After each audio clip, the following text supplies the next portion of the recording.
Simplified वे में बताऊं, जो जिसके कारण आपको क्लिनिकल रिसर्च के बारे में काफी अच्छे से, कौन सी जॉब अपॉर्चुनिटीज है, किसने कौन से जॉब में जाना चाहिए, क्यों जाना चाहिए, सीवी कैसे बनाना चाहिए, स्मार्ट एंट्री कैसे होती है फील्ड में, तो ये सारी चीजें मैं आपको एक बहुत ही मतलब इसमें बहुत ज्यादा क्लिनिकल रिसर्च की टर्मिनोलॉजी में नहीं यूज करूंगी। लाइक ऐसा रहेगा कि आपको आप किसी आपके सीनियर से पूछ रहे हो या आपके कोई रिलेटिव जो क्लिनिकल रिसर्च में है उनको पूछ रहे हो, इस तरह से मैं आपको बताना चाहती हूँ सो दैट आपके, क्योंकि अपने इस ग्रुप में बीएससी फर्स्ट ईयर से लेके बीडीएस स्टूडेंट्स है, तो सब सबको बहुत अच्छे से समझना चाहिए।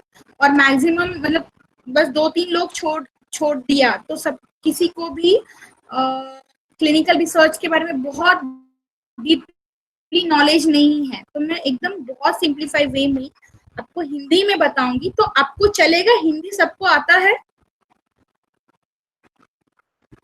अगर आपको चलेगा तो आप यस करो। ओके,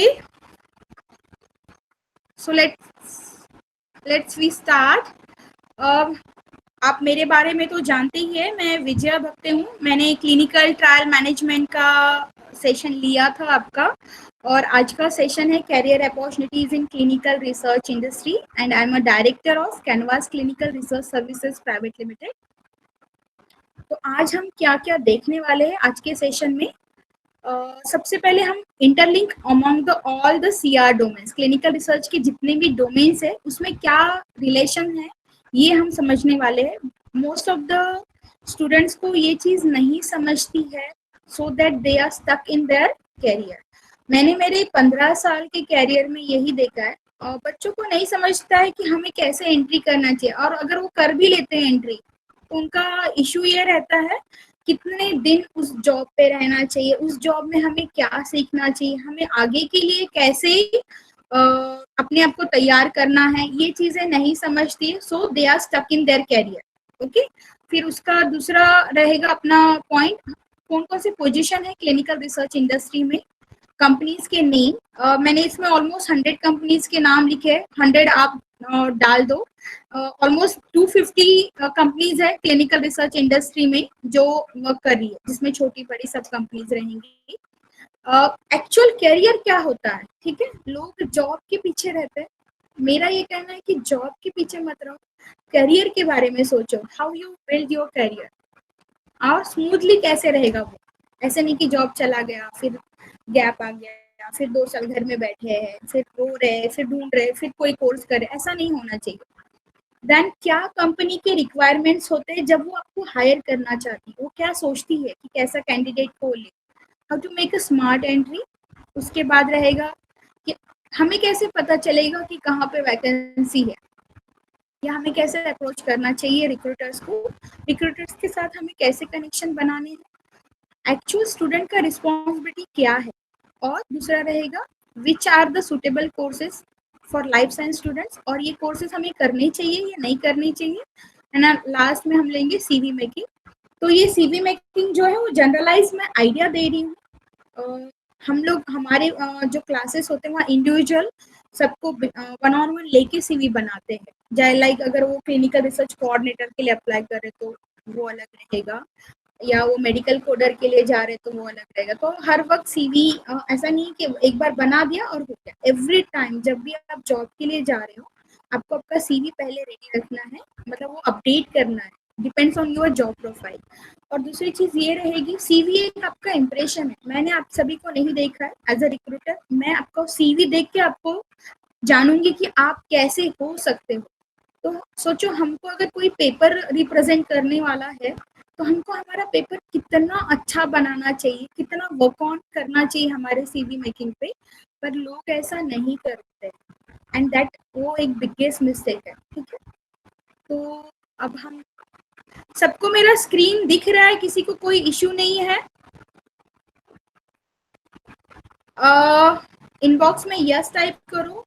अगर मैं जैसे आपको बता रही हूँ और आपको कोई क्वेरी आता है, आपको लगता है कि यहाँ पे मुझे रोक के पूछना चाहिए, तो आप लोग इनबॉक्स करो अभी। Anagha will tell me that किसी ने भी मुझे क्वेरी पूछा तो। Okay Anagha? Anagha, are you listening me? Yes, ma'am. Yes, ma'am. I'm listening to you. Yeah, yeah. Ma'am, Ankita is saying full screen. Full screen करना है। उस फुल स्क्रीन करने से ना मुझे कुछ नहीं हाँ, दिखता है। आपको अभी नहीं वो आपको होगा, नहीं हाँ। जी, अभी मैं एक चीज मैं एकदम हिंदी में बता रही हूँ, तो आपको स्क्रीन नहीं दिखेंगी ना, चलेगा, आप सुन लो अच्छे से। और कैसा है, क्लिनिकल रिसर्च एक ओशियन है, तो आप ये मत सोचो कि वन डे में आपको सब कुछ समझ में आएगा। स्टिल आई एम मतलब मैंने मेरे 15 इयर्स इसमें स्पेंड किए, आज भी मैं बहुत सारी चीजें नई नई फाइंड आउट करती हूँ, सीखती हूँ। तो ऐसा नहीं हो सकता कि आज के आज आपको हर चीज जॉब रिलेटेड सारे पोजीशंस पता चलेंगे और सब आज ही आपको पता चला, ऐसा नहीं होगा। बट आज के लिए आपको क्या जरूरत है वो आपको पता होना जरूरी है। समझ में आया? आज आपको कौन सा स्टेप उठाना है ये आज आपको पता होना जरूरी है। तो फोकस ऑन कि आज आपको क्या करना है, ये मेरे लेक्चर से आपको पता चले। ओके, आज के 10 साल बाद क्या करना है वो मे भी नहीं पता चलेगा, चलेगा, बट आज क्या करना है ये आपको पता होना चाहिए। तो क्लिनिकल रिसर्च में कितने डोमेन्स है वो मैं आपको बताऊंगी। ऑलरेडी आप हम लोगों ने लास्ट 6 डेज में ये सारे डोमेन्स देखे हैं, उनका आउटलाइन देखा है। तो clinical trial management, clinical data management, pharmacovigilance, regulatory affair, e trial master file and SAS, सबके अपने अलग अलग रोल्स है इन क्लिनिकल रिसर्च। ओके, तो इसका रिलेशन क्या है? सबसे बिगेस्ट अगर ये है डोमेन है वो क्लिनिकल ट्रायल मैनेजमेंट है। और मैं आपको एक और चीज बताना चाहूंगी कि ऐसा कोई डोमेन नहीं है क्लिनिकल रिसर्च इंडस्ट्री में जिसमें आप इन लैक्स नहीं कमा सकते हो। आप कोई भी डोमेन में जॉब करते हो, लाइक मैं जॉब कर रही हूँ क्लिनिकल ट्रायल मैनेजमेंट में, मैं भी अभी लैक्स मतलब मोर देन लैक्स कमा रही हूँ मंथली।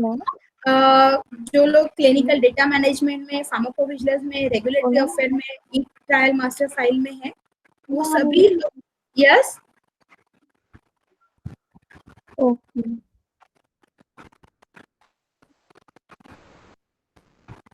वो सभी लोग आज अपने अपने हिसाब से कमा रहे हैं। सी जॉब, लोग मुझे पूछते हैं कि क्लिनिकल रिसर्च में अगर हम जॉब करते हैं या एंट्री करते हैं तो हमको क्या सैलरी मिलेगा। तो मैं ये बता रही हूँ, हो सकता है आपको 5,000 मिले और हो सकता है आपको 2-3 लाख मंथली मिले या उससे ज्यादा मिले, या आप मतलब ईयरली आपका अर्निंग आप 30-40 लाख से ज्यादा कमाओ। तो ये किस पे कैसे डिपेंड है, मतलब ऐसा नहीं कि ये इंडस्ट्री सबको जितने भी लोग हैं सबको एकदम 1-1 लाख का पेमेंट दे। तो ये आपकी क्वालिटीज पे है, आप कितना अपने आप को उस इंडस्ट्री के लिए सुटेबल बनाते हो, आप कितना वर्क कर सकते हो, आपको कितना बोझ तैयार है वो लेने के लिए। तो आपकी क्या कैपेसिटी है उस हिसाब से आपको सैलरी मिलेगी। ये मैं क्लिनिकल रिसर्च के लिए नहीं बता रही हूँ, ये मैं एवरी डोमेन के लिए, आप एवरी मतलब एवरी फील्ड के लिए बताऊंगी। जितने इंजीनियर्स होते सबको लाखों में नहीं मिलते हैं, कोई हजारों में भी कमाता है, कोई लाखों में कमाते हैं, सेम अगर उनका ब्रांच है। तो वैसे ही सेम क्लिनिकल रिसर्च में भी लोग लाखों में कमाते हैं और लोग हजारों में भी कमाते हैं। तो वो डिपेंड्स है उनका कैपेसिटी, उनका प्रेजेंस ऑफ माइंड, वो लोग कितना ऑब्जर्वेशन पावर है उनमें, इस सब चीजों पे पता मतलब ये रहेगा कि आपको कितना सैलरी मिलेगा।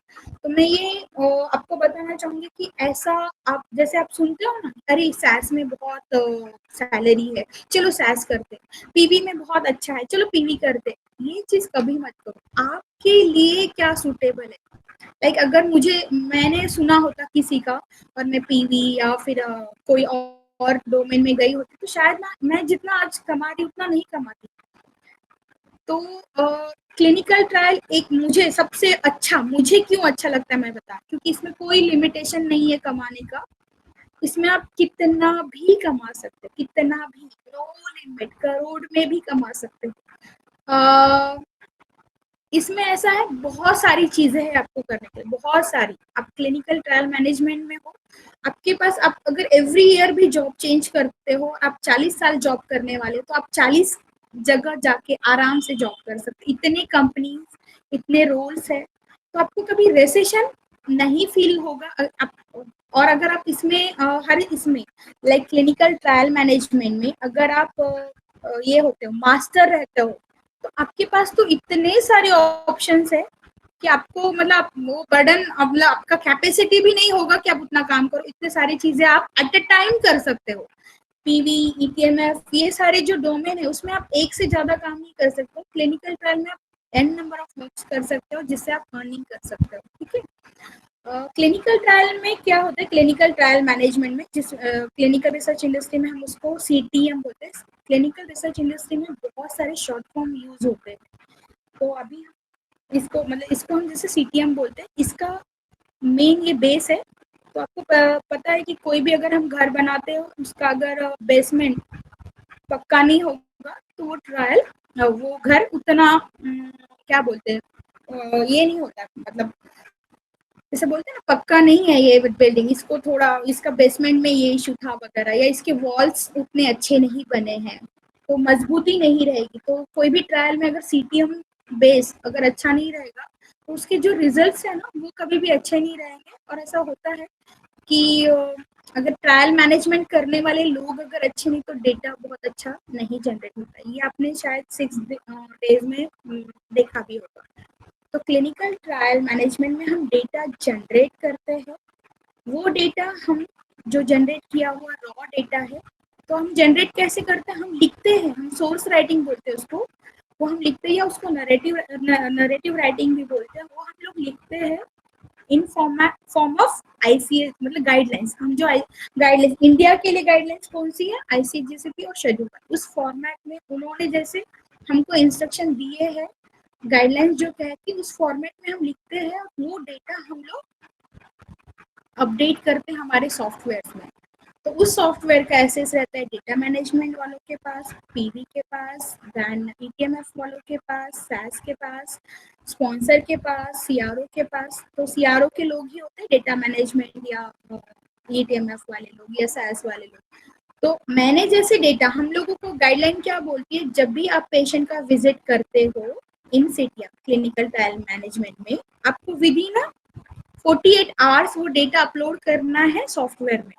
उस डेटा अपलोड को हम क्या बोलते हैं, इलेक्ट्रॉनिक डेटा कैप्चर। मुझे किसी ने शायद क्वेश्चन पूछा था कि सीआरए को कैसे पता चलता है, तो इसी सॉफ्टवेयर की, जैसे मेरे पास एसेज है, एज अ मैं क्लिनिकल रिसर्च कोऑर्डिनेटर हूँ, मेरे पास एसेज है, तो सीडीएम का जो बंदा है या सीआरओ का जो बंदा है सीआरए, उसके पास भी उसका एसेज, जैसे मैंने डेटा अपडेट किया he can see by his essays. मतलब जैसे मैंने मेरा अगर फेसबुक अकाउंट है, आपके भी फेसबुक अकाउंट है, मैं जो पोस्ट करती हूँ आप अपने अकाउंट में आते हो तो आपको भी दिखता है, वैसे वो लोगों के पास भी एसेस रहता है। वो लोग जब उनके लॉगिन करते हैं उनके क्रेडेंशियल से, तो उनको भी मैंने क्या डेटा एसेस किया, बट मुझे ऐसे से डेटा एंट्री करने का, वो उस डेटा के साथ किसी को किसी जैसे सीआरओ के या स्पॉन्सर के पास वो एसेस नहीं रहेगा डेटा एंट्री का।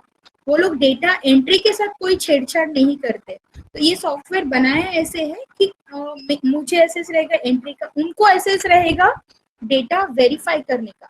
तो अभी जो डेटा मैंने एंट्री किया है क्लिनिकल डेटा मैनेजमेंट में, उसको वैलिडेट किया जाता है कि हाँ ये डेटा प्रॉपर है।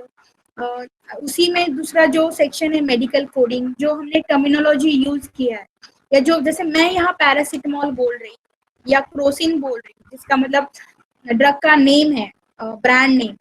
यूएसए में तो वो ड्रग का वो नाम नहीं होगा ना, उसका कुछ अदर नाम होगा, तो वो लोग उसको कोड करेंगे। या टर्मिनोलॉजी यूज किया है, लाइक फेब्राइल कन्वर्जन है या कोई डिसीज का नेम है, तो उसको कोड करने का काम मेडिकल कोडर करते हैं।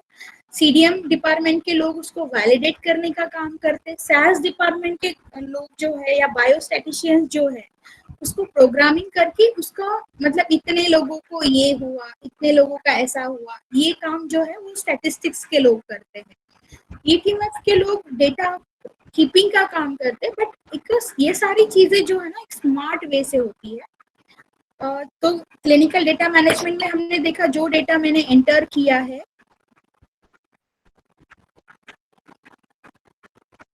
जो डेटा मैंने एंटर किया है वो लोग वैलिडेट करते हैं, कोड करते हैं। फार्माकोविजिलेंस में क्या होता है, during the conduct of clinical trial और आफ्टर द, मतलब ड्रग जब मार्केट में भी आता है तो जितने भी सीरियस एडवर्स इवेंट हुए या डेथ हुआ है या किसी को एडवर्स ड्रग रिएक्शन हुआ है तो उसका मतलब उसको ये करना, कलेक्ट करना एंड वो रेगुलेटरी को रिपोर्ट करना, या मतलब उनके भी जैसे उन्होंने बताया कि सिग्नल डिटेक्शन होता है, अच्छा ये ड्रग सेफ है कि नहीं देखना, ड्रग पे वॉच करना। तो जो ड्रग हम क्लिनिकल ट्रायल मैनेजमेंट में मार्केट में लाना चाहते हैं क्लिनिकल ट्रायल, उसमें उसको वॉच करने का काम फार्माकोविजिलेंस डिपार्टमेंट कर रहा है। ठीक है, तो रेगुलेटरी अफेयर जो है ये हर एक कंट्री का अलग अलग है। इंडिया का जैसे मैंने बोला था डीसीजी है, उसको हेड कर रही है CDSCO, central drug standard control organisation. ये एक ऑर्गेनाइजेशन है जिस जो डीसीजीआई को लीड करती है या डीसीजीआई को गाइड करती है। तो रेगुलेटरी अफेयर का काम क्या है, ये जो ड्रग हम लोग क्लिनिकल ट्रायल में यूज कर रहे हैं उनको अप्रूवल देना, वो ड्रग इंडिया में हम लोग ला सकते कि नहीं उस पर डिसीजन लेना, ये सारी चीजें क्लिनिकल रिसर्च प्रोफेशनल्स को ट्रेनिंग देना, एनएबीएच एक्रेडिटेशन करना एथिक्स कमेटी का। एथिक्स कमेटी जो एक स्टेक होल्डर है क्लिनिकल ट्रायल मैनेजमेंट की, एक इंडिपेंडेंट कमेटी है जो साइट के लोगों को अप्रूवल देती है उस साइट पे क्लिनिकल ट्रायल करना चाहिए या नहीं करना चाहिए। तो वो लोगों को ट्रेनिंग देना, उनके एथिक्स कमेटी का रजिस्ट्रेशन री रजिस्ट्रेशन करना, उनका इंस्पेक्शन करना, ये सारा चीजें, या फिर साइट का इंस्पेक्शन करना, ऑडिट करना, ये सारी चीजें रेगुलेटरी एजेंसीज और रेगुलेटरी अफेयर में होता है।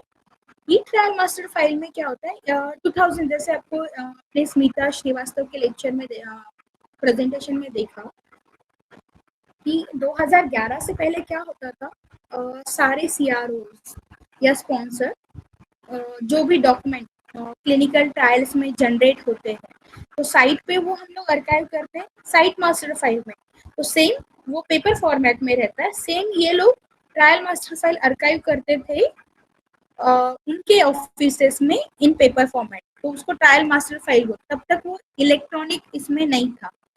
आफ्टर 2011 ये डोमेन आया है और जितनी भी साइट है, समझ लीजिए अगर एक स्पॉन्सर की इंडिया में 40 साइट्स है तो 40 साइट्स के सारे डॉक्यूमेंट्स हम लोग अर्काइव करते हैं एंड व्हेनेवर ऑडिट होता है या कुछ होता है तो दे आर रेडी। तो ये होता है अर्काइवल करना इन अ स्मार्ट वे। इसमें भी जो सॉफ्टवेयर वगैरह होता है वो चीज होती है। ये लोग जो सीआरए है सीआरओज में उनको हेल्प करते हैं मॉनिटरिंग करने में, कौन सा डेटा अपडेटेड है, कहाँ नोटिफिकेशन हुए नहीं, प्रोटोकॉल डेविएशन अगर हुआ है या टेम्परेचर एक्सप्रेशन वगैरह हुआ है। तो ये शायद आप वर्ड नए आपको लग रहे होंगे, टेम्परेचर एक्सप्रेशन, प्रोटोकॉल डेविएशन, ये सारी चीजें आपको जब आप कोर्स करते हो या अगर आप इस तरह से जॉब में वगैरह जाते हो तो पता चलेगा, या आप किसी साइट पे ट्रेनिंग के लिए जाते हो तो पता चलेगा। तो ये चीजें होती है ई ट्रायल मास्टर फाइल में। सैस आपको पता है जो हम लोग रिजल्ट निकालना चाहते हैं इतने लोगों को ये हुआ, इतने लोगों का, और वो डेटा फिर हम लोग रेगुलेटरी एजेंसीज को सबमिट करते हैं। तो ये सॉफ्टवेयर के थ्रू होता है, स्टैटिस्टिकल एनालिसिस सॉफ्टवेयर। तो जो अभी तक आपको समझ में जो मैंने रिलेशन बताया वो आपको समझ में आया होगा, तो आप इनबॉक्स करो कि हाँ यस करके, नहीं समझ में आया तो मैं पूछूंगी। अक्षय कामडे को कुछ पूछना है शायद। Akshay, you can unmute your device and ask the question. Yeah, good morning, ma'am. Good morning Akshay. Yeah, was my question answered? Yes, Yeah, you answered my question. अच्छा, I have already answered. What is your question? Yes, ma'am. क्या था आपका The question? collection of data by clinical research coordinator and okay, how या the you have asked me कि clinical CRA data कैसे management collect team. करते हैं। Okay okay. और जब अच्छा, Yeah, ये तो इलेक्ट्रॉनिक वे में हुआ। अगर जैसे पहले पेपर सीआरएफ थी, मैं इस इंडस्ट्री में 2008 से देख रही हूँ, तो 2000 जब ग्लोबलाइजेशन हुआ इंडिया में ट्रायल कब से होने लगी है, 2000 से। उससे पहले भी होती थी बट बहुत rare, like in metro city Delhi Bangalore में एक दो जगह वगैरह से अपना क्लिनिकल रिसर्च होता था या क्लिनिकल ट्रायल्स होते थे, इतने सारे कंपनीज नहीं थे। 2000 से क्या हुआ, बहुत सारी कंपनीज इंडिया में अपने उनके ऑफिसेस है। अभी जो मैं 100 कंपनीज बोल रही हूँ सबके इंडिया में ऑफिसेस है। तो ये लोग आए एंड क्लिनिकल ट्रायल्स, मतलब अभी जैसे तो मिनी मेट्रो और इवन दो और छोटी सिटीज में भी है, डिस्ट्रिक्ट प्लेसेस में भी है। तो ये पहले क्या होता था, जब पेपर सीआरएस था तो सीआरए मंथली विजिट करते थे। जब भी वो विजिट करते उसमें 3 कॉपीज होती थी, एक सीआरओ के लिए, एक स्पॉन्सर के लिए और एक साइट के लिए। तो वो लोग वो मतलब टीयर करके लेके जाते थे अपने साथ। लाइक अगर 10 विजिट हुई है मेरी एक पेशेंट की एंड वो मॉनिटरिंग के लिए आ रहे, तो 10 विजिट का जो मैंने डेटा लिखा है वो लोग टीयर करके लेके जाते थे, या हम लोगों को उनको कुरियर करना पड़ता था और वो लोग फिर स्पॉन्सर को कुरियर करते थे। पर इसमें क्या होता था, बहुत टाइम मतलब कंज्यूमिंग था ये चीज, क्योंकि उनको जब वो मॉनिटरिंग के लिए आएंगे एंड जब वो देखेंगे तब उनको पता चलता था, या जब मैं कुरियर करूँ तो कुरियर तो हम डेली नहीं कर सकते, मंथली बेसिस पे करते थे, तब वो उनको वो डेटा मिलता था। सो उसके बाद जो चेंजेस आए लाइक इलेक्ट्रॉनिक डेटा कैप्चर, नए नए सॉफ्टवेयर आए, उसमें क्या होता है, आज मैंने डेटा भरा अभी विद इन मतलब जैसे मैं डेटा सेव कर रही आपको उधर से दिखेगा, ठीक है। तो ये उन्होंने इस तरह से टाइम सेविंग हुआ। और इसमें क्या रहेगा कि सभी जो भी स्टेक होल्डर थे सभी को डेटा दिखेगा, ऐसा नहीं कि सीआरओ के सीआरए को ही दिखेगा। तो सबके पास इवन तो जितने स्टडी टीम के स्टेक होल्डर्स है सबके पास उनके उनके लॉगिन क्रेडेंशियल्स होते हैं। जैसे हम फेसबुक में या जीमेल में अपना अकाउंट रहता है वैसे ही हमारा अकाउंट रहता है। वो सॉफ्टवेयर का हमको ट्रेनिंग दिया जाता है जब भी क्लिनिकल ट्रायल शुरू होती है। तो इस तरह से जितना भी है सब एक दूसरे से रिलेटेड है। किसी को कोई अभी क्वेश्चन है? अक्षय आपको समझ में आया? Thank you. I understand all the things. Okay, अभी किसी को कुछ पूछना है?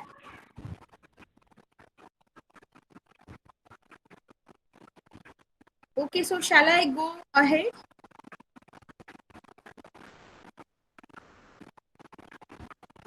तो क्लिनिकल ट्रायल मैनेजमेंट में जो मैंने आपको बताया कि कहाँ पे आपको जॉब लग सकता है एज अ फ्रेशर, अगर आप स्पॉन्सर कंपनीज में जाते हो, जैसे स्पॉन्सर कंपनीज मतलब जिनका मॉलिक्यूल है, तो एस्ट्राजेनेका, नोवार्टिस, फाइजर, जीएसके, बहुत सारी जितनी भी फार्मास्यूटिकल कंपनीज है, तो जरूरी नहीं सब लोग क्लिनिकल रिसर्च में उनके ऑफिसेस है और वो लोग मतलब उनका स्टाफ वगैरह है या वो लोग सर्विस देते हैं।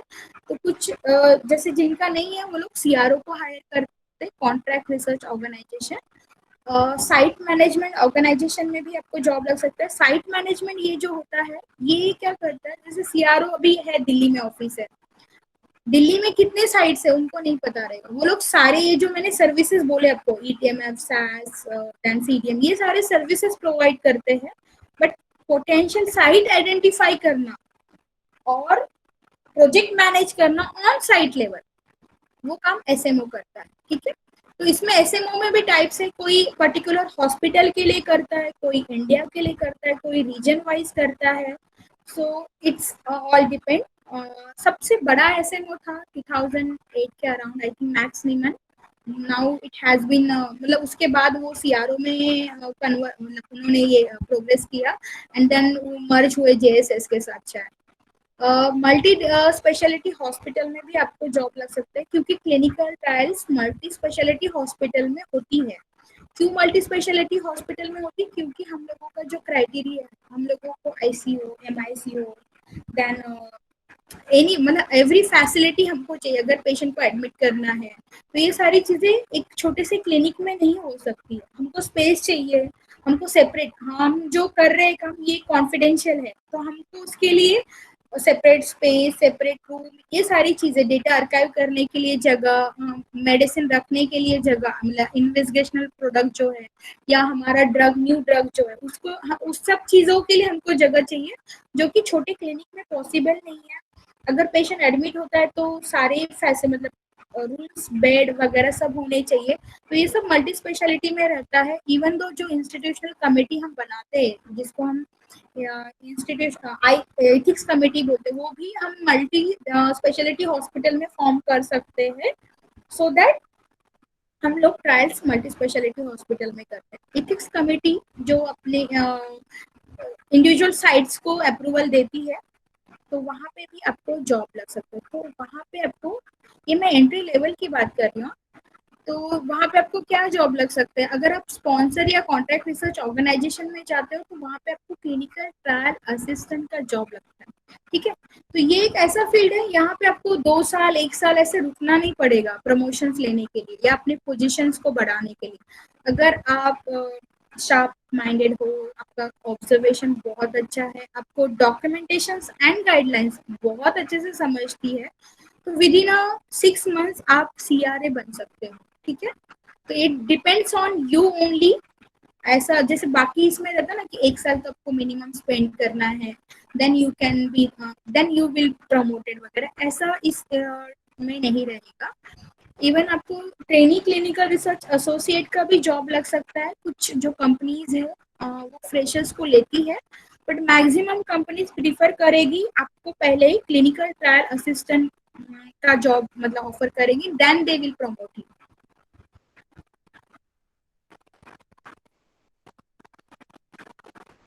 आपको साइट मैनेजमेंट ऑर्गेनाइजेशन में या मल्टी स्पेशलिटी हॉस्पिटल में क्या जॉब लग सकते हैं, तो साइट पे आपको क्लिनिकल रिसर्च कोऑर्डिनेटर का जॉब लग सकता है, आपको एथिक्स कमेटी कोऑर्डिनेटर का जॉब लग सकता है, आपको क्लिनिकल ट्रायल असिस्टेंट का जॉब लग सकता है।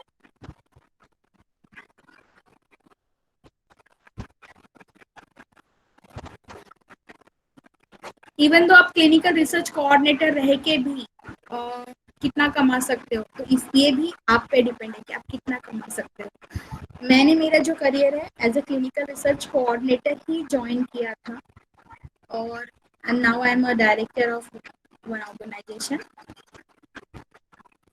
और उसके बाद हम लोग क्लिनिकल डेटा मैनेजमेंट में जाएंगे, तो यहाँ पे आपको ये जो है यहाँ पे कलेक्शन, इंटीग्रेशन, देन उसका वैलिडेशन, स्टैटिस्टिकली डेटा साउंड है कि नहीं, ये सारी चीज़ें देखी जाती है।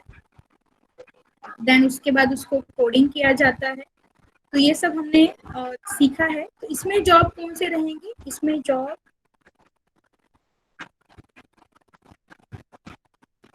ये जॉब्स है CDM के, clinical data management, clinical data analyst, medical coder या data programmer.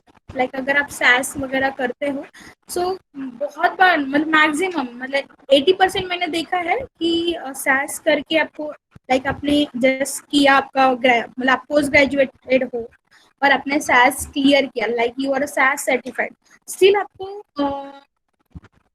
As a fresher लेने के चांसेस बहुत कम है। तो आप क्या कर सकते हो, CDM में 6 महीना 1 साल काम कर सकते हो, and then you can switch internally और you can search outside the company. Pharmacovigilance में आपने देखा कि हम वॉच रखते हैं ड्रग पे, तो उसमें आपको ड्रग सेफ्टी एसोसिएट, ये आपका एंट्री लेवल पोजीशन रहेगा। ETMF में आपका ETMF एसोसिएट, ये एंट्री लेवल पोजीशन रहेगा। और ये इतना अच्छा डोमेन है, यहाँ पे आप होम बेस काम कर सकते हो, आपको कहीं जाने की जरूरत नहीं रहेगी, और आप इसमें मोर देन 7-8-10 लाख मतलब जितना, और आप ग्लोबली कनेक्टेड रहते हो, आपका जो ग्रोथ लेवल रहेगा, आप इंडिया से एक दूसरे कंट्री में जाके भी ये काम कर सकते हैं, दूसरे कंपनी। ये तो है, हम क्लिनिकल रिसर्च इंडस्ट्री में ग्लोबली कनेक्टेड रहते हैं, हम स्विच कर सकते कोई भी कंट्री में। लाइक अगर आप CRA भी हो, आप CRA इंडिया हो, और जैसे आपके कंपनी के थ्रू आप जैसे सिंगापुर के लिए जाना चाहते हो या ऑस्ट्रेलिया के लिए जाते हो, आप जा सकते हो। ये सब आपके परफॉर्मेंस पे रहेगा, और कंपनी जैसे वैकेंसी डिस्क्लोज करती है, so that time if you are ready they will ask, if you are performer in India they will ask you. तो सेम चीज ETMF में भी है। मेरा एक फ्रेंड है जो इंडिया में रह के मतलब इंडिया में रहता है, होम बेस काम करता है, और वो लीड है इसमें, लाइक सेंट्रलाइज मॉनिटर का जो मैंने कॉन्सेप्ट आपको बताया था, ये आगे के पोजीशन है इसमें। तो ये भी बहुत अच्छा फील्ड है। जिनको घर से बाहर नहीं जाना है, घर एंड ऑल दिस रिस्पॉन्सिबिलिटी अगर मैनेज करते हुए करना है, तो उन्होंने ये फील्ड में जाना चाहिए और आपको कोई टेंशन नहीं रहेगा। दिन भर आपका काम लैपटॉप और लोगों से बात करना, कॉन्फ्रेंस वगैरह इसी में रहेगा। और ये मतलब बोरिंग भी जॉब नहीं, बहुत इंटरेस्टिंग जॉब है। तो आईटी कंपनीज कौन कौन, मतलब ये जो ये पीवी, ईटीएमएफ, सीडीएम, सैस, ये सारे आईटी सेक्टर्स है हेल्थ केयर में और क्लिनिकल रिसर्च इंडस्ट्री में। शायद आपने ये नाम नहीं सुना होगा, एनएबीएच एसेसर। एनएबीएच एसेसर क्या होता है, ये हम देखते हैं, देन फिर हम लोग हायरार्की देखेंगे क्लिनिकल रिसर्च इंडस्ट्री में। आपको ये स्लाइड दिख रही है क्या? मैं थोड़ा बड़ा करती हूँ। तो एनएबीएच एसेसर, ये जो पोजीशन है, ये कैसे अराइज हुआ? 2013 के बाद जो हैवॉक हुआ था इंडिया में, वो हैवॉक के बाद हमारे जो रेगुलेटरी अथॉरिटी है और हमारे जो गवर्नमेंट है, उन्होंने ना काफी सारे लॉज और गाइडलाइंस अपडेट किए। तो उस गाइडलाइंस अपडेट करने, मतलब इससे पहले एथिक्स कमेटी के जो भी मेंबर्स थे उनको कभी ट्रेनिंग नहीं दिया जाता था, या क्लिनिकल रिसर्च प्रोफेशनल्स को भी ट्रेनिंग नहीं दिया जाता था। बट देन 2013 के बाद ये सब चीजें चेंज हुई। तो अभी ऐसा एवरी एथिक्स कमेटी जो भी है, उनको एवरी ईयर आईसीजीसीपी का गाइडलाइन का ट्रेनिंग या वर्कशॉप अटेंड करना पड़ता है, या जो भी क्लिनिकल रिसर्च प्रोफेशनल्स हैं उनके ट्रेनिंग्स होते हैं। तो ये आपको कहाँ पता चलेगा? आप सीडीस्को की साइट में जाओगे ना, तो वहां पे आपको पता चलेगा इसके जो भी ये है, क्या बोलते हैं इसके, कहाँ कहाँ ट्रेनिंग सेशन। मतलब इससे पैंडेमिक से पहले तो हम लोग फिजिकली जाके अटेंड करते थे ये सेशन। अभी शायद सीन मुझे भी नहीं पता कि अभी ये लोग कैसे ट्रेनिंग दे रहे हैं, या अभी इन्होंने स्टॉप किया है due to this pandemic situation. तो इसके लिए एलिजिबिलिटी ये है एनएबीएच असेसर अगर आपको बनना है। अच्छा, मैंने सबका पैकेजेस नहीं बताया ना, मैं वो भी बताना चाहूंगी। एनएबीएच असेसर के लिए कैसा रहेगा, आपको आप क्लिनिकल रिसर्च प्रोफेशनल होने चाहिए। सीडीएस को जो कंडक्ट करती है वर्कशॉप, वो अपने उसमें जो एग्जाम्स होते हैं वो अपने क्रैक करना चाहिए। तो जनरली फर्स्ट वर्कशॉप होता है जीसीपी पे, वो 3 days का वर्कशॉप होता है। फीस डिपेंड रहती है, बट एट अराउंड 10,000 के ऊपर रहेगी और 15,000 के अंदर रहेगी। उसमें ऐसा रहेगा, फुल डे वर्कशॉप रहेगा। इसमें इन्होंने मतलब आपका ब्रेकफास्ट, लंच, ये सब भी, टी वगैरह इंक्लूडेड है। वो आपको कोर्स मटेरियल भी देते हैं। क्यूसी वर्कशॉप होता है, ये भी ऐसे ही 2-3 दिन का वगैरह रहता है। एवरी सिटी में ये होता है, जैसे पूना, मुंबई, ये जो सिटीज है, Delhi, then even though Nagpur में वगैरह 1 day सेशन भी होते हैं इनके। देन प्रोग्राम, पीओआई बोलते हैं इसको, प्रोग्राम ऑफ इम्प्लीमेंटेशन। मतलब हम कैसे जो भी एनएबीए कर रही है एथिक्स कमेटी, उनको कैसे असेस करेंगे, या फिर हम लोग हमारे गाइडलाइंस कैसे इम्प्लीमेंट करेंगे, वो सारी चीजें। और उसके बाद एक एग्जाम होता है टू बिकम एनएबीएच असेसर। वो I think 1 in a 2 year होता है, तो वो आपको क्रैक करना पड़ता है। मेरे ख्याल से मोर देन, मतलब जैसे एक एग्जाम में मैंने सुना था कि मोर देन 1200 लोग आए थे और उसमें से 120 बस पास आउट हुए थे। तो वो एग्जाम इतना इजी भी नहीं रहता है। इसके लिए आपका कम्युनिकेशन बहुत अच्छा होना जरूरी है। इसमें क्या रहेगा, you are working for regulatory, और रेगुलेटरी एजेंसी जो है इंडिया की, उसके लिए आप काम करोगे, बट आपको डेली जाना नहीं है वहाँ पे। whenever they have a training scheduling your city और around the city, वो आपको इन्फॉर्म करेंगे। लाइक जैसे 3 दिन का वर्कशॉप है, तो 3 दिन के वर्कशॉप के लिए वो आपको चार्जेस देंगे। लाइक 1 day का आपका 10,000 रहेगा, तो बस 3 दिन आप काम करोगे, आपको 30,000 मिलेगा। तो ये स्कोप है इसका। जितने भी इथिक्स कमेटी, लाइक जैसे मैं नागपुर में काम कर रही हूँ, नागपुर में करीब करीब 30 से 40 इथिक्स कमेटी है, और उसमें से समझ लो 10 अगर एनएबीएच एक्रेडिटेड है। तो ये लोग क्या करते हैं, वो जो एनएबीएच असेसर है वहाँ पे ऑडिट के लिए जाएगा एवरी ईयर, और ट्वाइस इन, मतलब 1-2, मतलब 2 साल में एक बार। तो ये वो काम रहेगा, या फिर वहाँ के लोगों को ट्रेनिंग देना, क्लिनिक जो भी इथिक्स कमेटी के मेंबर्स है या फिर क्लिनिकल रिसर्च प्रोफेशनल्स है, ट्रेनिंग प्रोग्राम ऑर्गेनाइज करना। तो ये इसका मैंने सारी चीजें आपको बताई कि इस तरह से आप पैसे कमा सकते हो। अगर आप डॉक्टर्स हो तो ये चीज आपके लिए बहुत अच्छी है। आप अपना क्लिनिक संभाल के भी ऐसी चीजें कर सकते हैं। बहुत सारे लोग मुझे पूछते हैं, बट हाँ, आपको क्लिनिकल रिसर्च का बहुत अच्छा नॉलेज होना चाहिए, then only you can become NABH assessor. और अगर आप इंडिपेंडेंट भी वर्क कर सकते हो, एवरी जैसे जैसे उनके सेशन से आप जाओ, वहां जाके आप अपना एज ए ट्रेनर वर्क करके आओ, या आप ऑडिट के लिए जाओ, आप इंस्पेक्शन के लिए जाओ। जैसे देखो, मैंने शायद ये आपको बताया नहीं था, सैलरी कभी भी ना सिटी और आपका जो स्किल लेवल है तो उस पे रहता है। फ्रेशर को जनरली, आप कुछ भी हो, पोस्ट ग्रेजुएट हो, ग्रेजुएट हो, BSc हो, MSc हो, अगर आप फ्रेशर हो तो आपको सैलरी जो पैकेज है वो मिलना चाहिए, 1.8 से लेके 2.4 तक मिलना चाहिए क्लिनिकल रिसर्च इंडस्ट्री में। ये सिटी वाइज भी डिपेंड रहता है, लाइक अगर आप बॉम्बे बेंगलोर में है तो आपको हाईएस्ट रहेगा, because these cities are most expensive. तो जैसे हमारा एक्सपेंस रहता है उस हिसाब से हमारा सैलरी रहता है, ना कि आपका एजुकेशन लेवल रहता है। बट हाँ, आपका स्किल लेवल मैटर करेगा।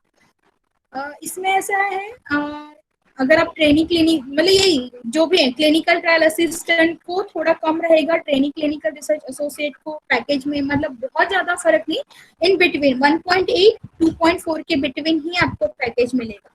बट क्या होता है, मोस्ट स्टूडेंट्स को आफ्टर कंप्लीशन ये पैकेज भी नहीं मिलता है। तो इसके लिए ना, क्यों ऐसा होता है, क्योंकि they are not that much skilled, independently work नहीं कर सकते, या फिर वो ऐसे ऑर्गेनाइजेशन ज्वाइन कर रहे हो जो, या आपको ही पता नहीं है कि आपको कितना पेमेंट मिलना चाहिए। अगर मैं, जैसे आप आ रहे हो मेरे पास, मैं HR हूँ, मैं बोल रही हाँ मैं आपको 10,000 दूंगी, अगर आप बोलते हाँ इट्स ओके, मेरा तो बच गया ना 5,000। तो सबसे पहले आपको ये पता होना चाहिए कि एंट्री लेवल पे आपने कितना मांगना चाहिए। अगर आप ट्रेंड हो, सबसे पहले ऐसा नहीं कि आपको कुछ आता नहीं, आप जाके बोलोगे मुझे 15,000 दो, कोई आपको देने वाला नहीं। अगर आप ट्रेंड हो, आपको सारे टर्मिनोलॉजी समझ में आती है, आपको सारे डॉक्यूमेंट समझते हैं, आपको सारा प्रोटोकॉल समझता है, आप इंडिपेंडेंटली, आपको पता है आज मुझे जाके क्या करना है, without anybody's help, if you can manage all the things in clinical research, तो आपको 1.8 का मिनिमम पैकेज मिलना चाहिए, अब कोई भी सिटी में हो। ठीक है, तो क्लिनिकल रिसर्च कोऑर्डिनेटर को भी 1.8 से पैकेजेस शुरू होते हैं, and depends on the growth they can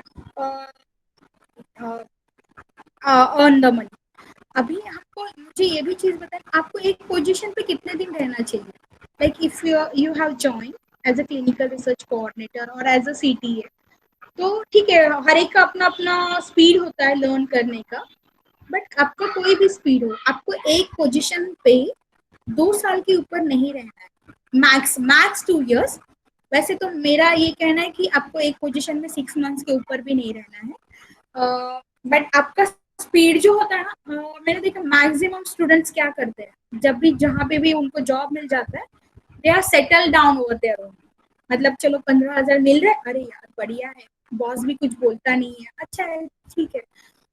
ये लोग ना इम्प्रूव नहीं करते जो स्किल रिक्वायर्ड है, क्योंकि मेरे में जो स्किल आज से 15 साल पहले थे, वो मुझे इम्प्रूव करते करते मैं यहाँ आई हूँ।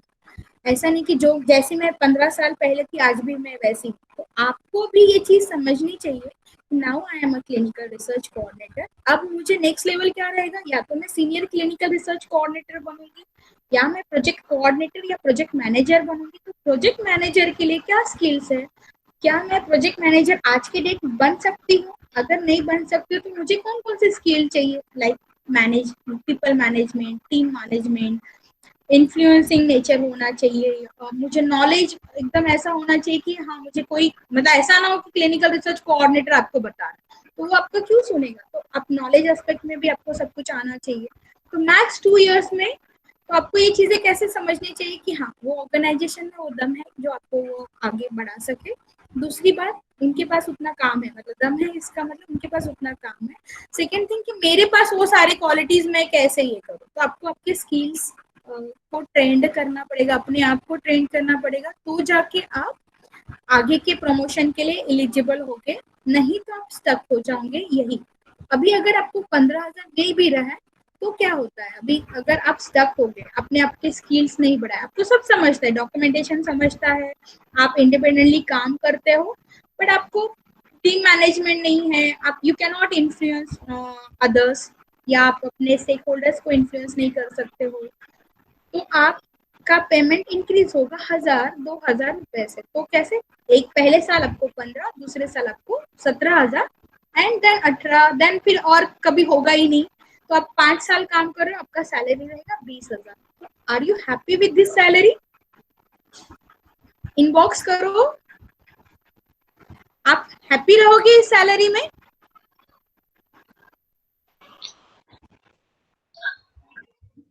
नहीं रहोगे। तो आपको अगर नहीं रहना है इस सैलरी पे खुश, तो आपको क्या करना पड़ेगा, आपको आपकी स्किल आपको तय करना, आपको प्लान करना है।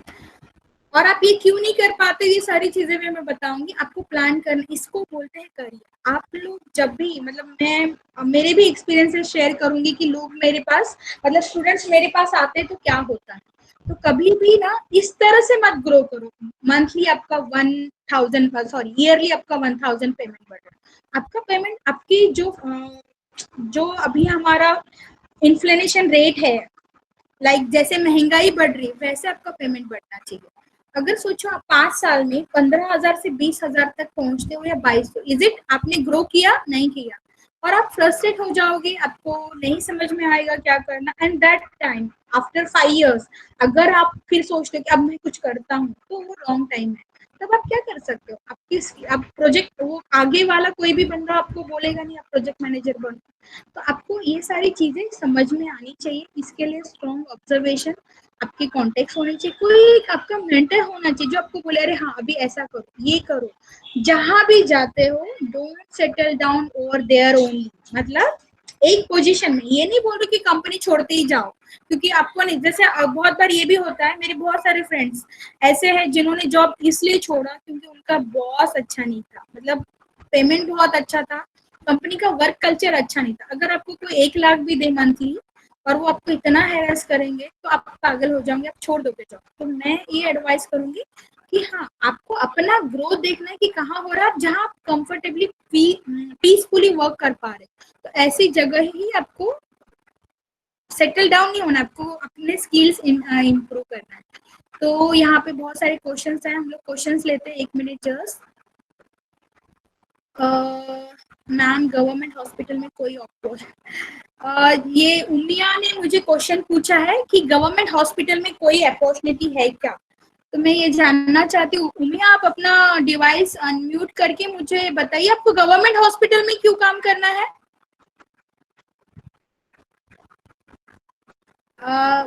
उमिया आ रही, हाँ आपकी आवाज नहीं आ रही, आपने अनम्यूट नहीं किया। हाँ बोलिए उमिया। मैम ऐसे ही क्वेश्चन पूछे थे हमने, गवर्नमेंट हॉस्पिटल में इसकी कोई अपॉर्चुनिटी है क्या, या कोई एग्जाम वगैरह? क्योंकि 1-2 बार हाँ, मैंने गवर्नमेंट हॉस्पिटल के एग्जाम दिए हैं।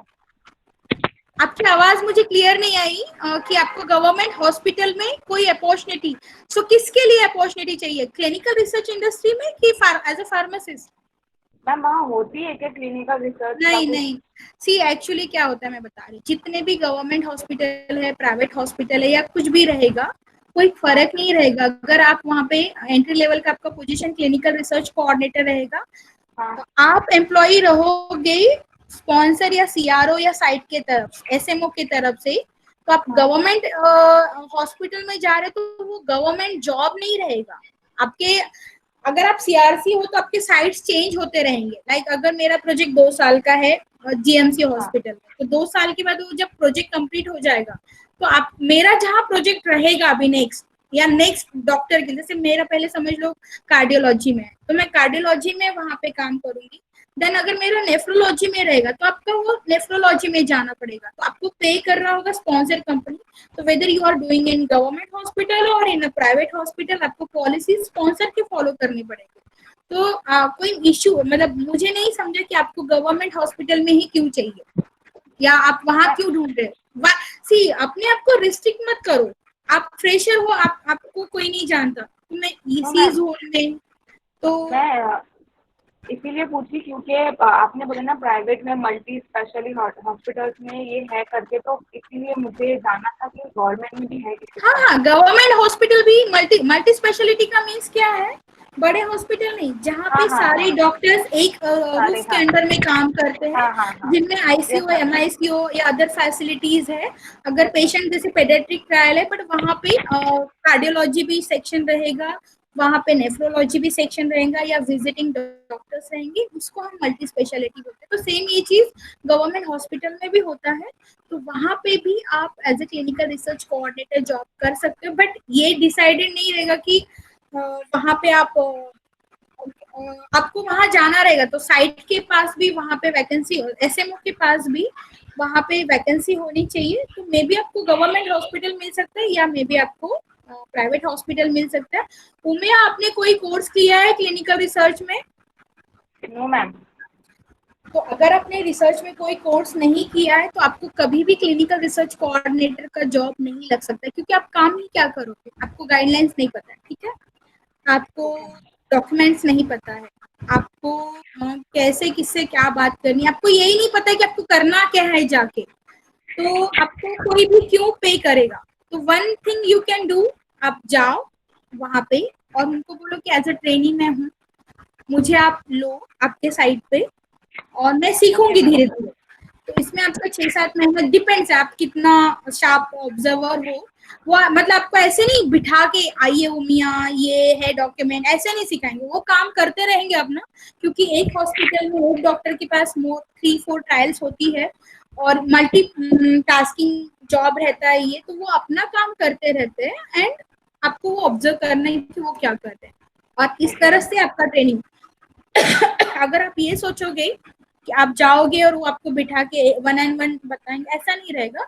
वो ट्रेनिंग ऐसा रहेगा, आप जस्ट जाके एक जगह बैठे रहोगे एंड मतलब वो आपको अलाउ करेंगे अंदर आने के लिए, ये रहेगा मेन उसका। दूसरा, वो आपको ऑब्जर्व करने देंगे, और एंड ऑफ द डे अगर आपको कुछ रहता है क्वेरी, तो आप वो आपको बताएंगे, लाइक वो आपको प्रोटोकॉल पढ़ने देंगे, आपको समझना है। अगर कुछ लगता है तो आप अपने वहाँ के जो साइट मैनेजर्स है वगैरह उनको पूछ सकते हो, वो अपने तरीके से आपको बताएंगे। तो इस तरह से आप जाके 6-7 महीना काम करोगे, तो आपको एटलीस्ट 50% नॉलेज तो आएगा कि क्लिनिकल ट्रायल्स कैसे कंडक्ट होती है।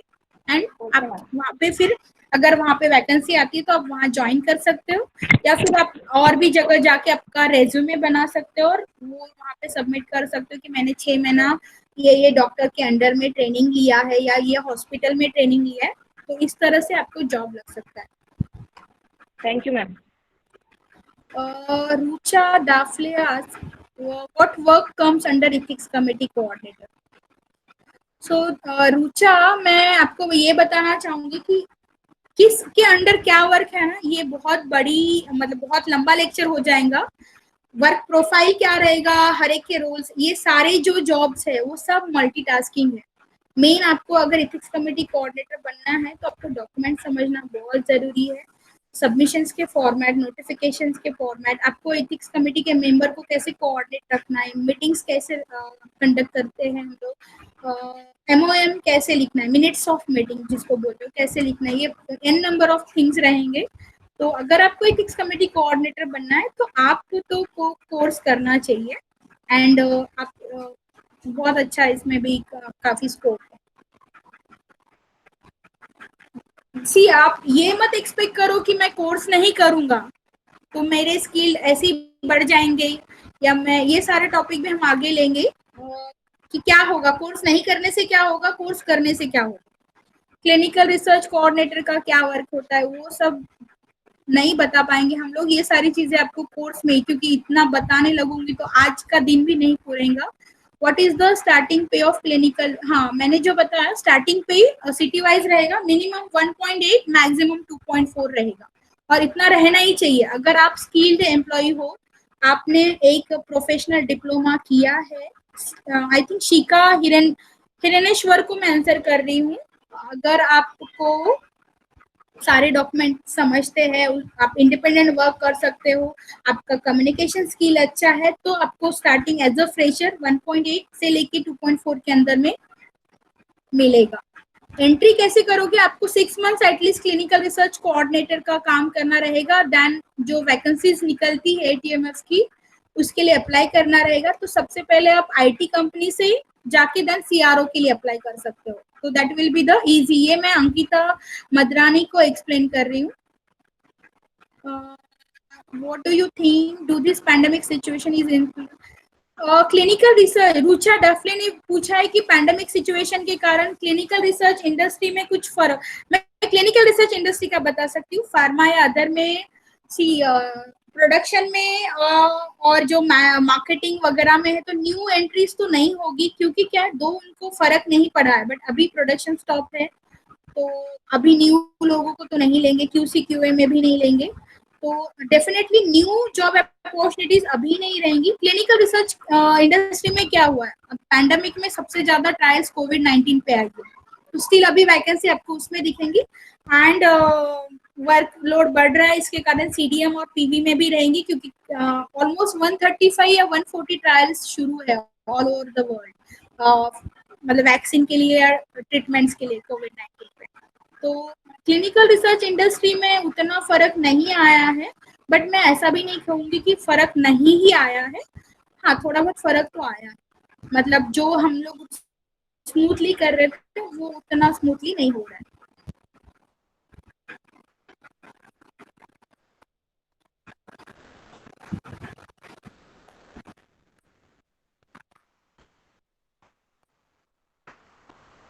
MICC वगैरह ये सब ना आपको स्टार्टिंग तो नहीं रहेगा।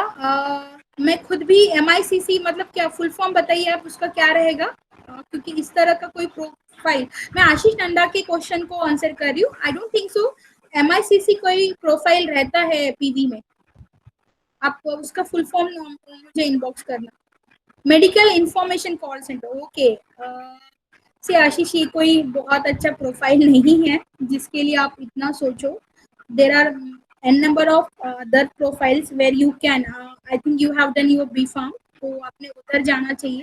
मेडिकल इंफॉर्मेशन कॉल सेंटर जो होते हैं ये जनरली हॉस्पिटल्स में वगैरह होते हैं, तो वहाँ पे मेरे ख्याल से फार्माकोलॉजी के जो लोग हैं उनको प्रीफर करते हैं, जो भी रूटीन इंफॉर्मेशन आता है वो आपको उनके सॉफ्टवेयर में अपलोड करना रहता है, तो बहुत बोरिंग जॉब है। आई डोंट थिंक सो कि B.Pharm person can go there, और मुझे नहीं लगता कि बहुत ग्रोथ भी है।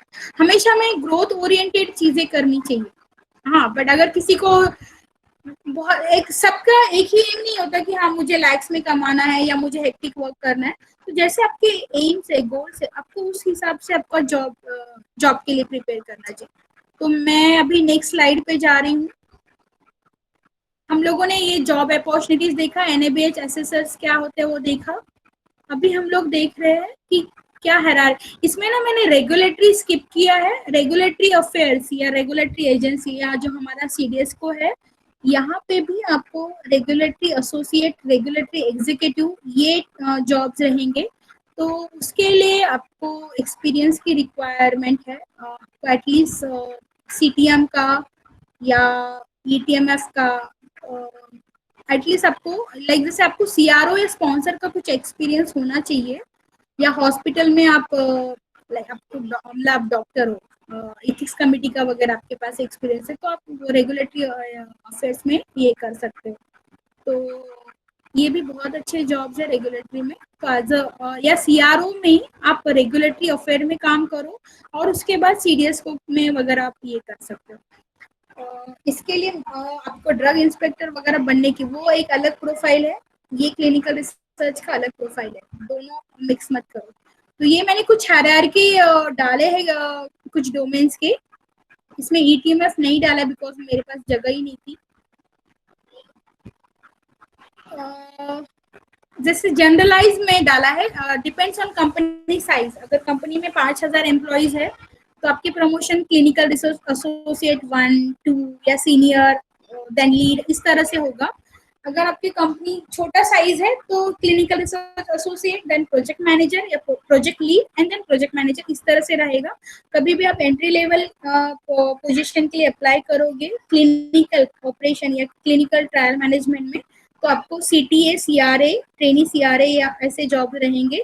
Then clinical research associate, senior clinical research associate, team lead and project manager, clinical operation manager, ठीक है। डेटा मैनेजमेंट में आप डेटा एंट्री ऑपरेटर नहीं रहेगा, डेटा एनालिस्ट रहेगा। Then QC QA coordinator, validation programmer, assistant data manager, इसमें भी levels रहते हैं, क्लिनिकल डेटा मैनेजर 1 2 ऐसे। देन फार्माकोविजिलेंस में drug safety associate, then QC QA coordinator, medical monitor, safety expert, इस तरह से डेजिग्नेशन रहेंगे। मेडिकल राइटिंग में आपको मेडिकल, आप अगर ड्रग सेफ्टी एसोसिएट बन के इस फील्ड में ये कर सकते हो, स्विच कर सकते हो मेडिकल राइटिंग। मेडिकल राइटिंग ये प्रोफेशन डॉक्टर्स के लिए बहुत अच्छा है और डॉक्टर्स को यहाँ पे काफ़ी स्कोप भी है। कोई जैसे बीडीएस है, बीएमएस है, बीएचएमएस है या एमबीबीएस है, ये लोग यहाँ पे जा सकते हैं। बायोस्टैटिस्टिक्स डोमेन के लिए आपको सास करना जरूरी है। तो इनिशियल में आपका जो डेजिग्नेशन रहेगा वो ट्रेनी एनालिस्ट रहेगा, देन वैलिडेशन एक्सपर्ट रहेगा, सास प्रोग्रामर रहेगा, लीड बायोस्टैटिशियंस रहेगा, हेड बायोस्टैटिशियंस रहेगा।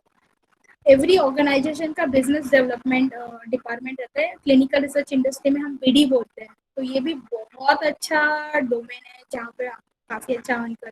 तो यहाँ पे जो भी मैं बता रही, कोई ऐसा डोमेन नहीं जहाँ आप अर्न नहीं कर सकते, बस आपको पता होना चाहिए कैसे अर्न करना है। बिजनेस डेवलपमेंट एग्जीक्यूटिव रहेगा, देन मैनेजर वगैरह, depends on that company size, यहाँ पे हायरार्की रहेगी या बिजनेस कितना है कंपनी का। Quality assurance, every organization has their quality department, उसको हम क्यूसी क्यूए डिपार्टमेंट बोलते हैं। तो ये डिपार्टमेंट जो रहता है वो ऑडिट एंड क्वालिटी चेक रखता है। तो आपको क्वालिटी कंट्रोल या क्वालिटी अश्योरेंस असिस्टेंट का, देन एग्जीक्यूटिव ऑडिटर, ये भी जॉब बहुत अच्छे है। इसमें भी आप ये मतलब ट्रैवलिंग लेस वाले जॉब है, यहाँ पे कम ट्रैवलिंग रहेगा या नहीं रहेगा, आप होम बेस भी कर सकते हो, बस आपको अपने साइट को विजिट करना है और आपको ऑडिट और इंस्पेक्शन के लिए जाना है।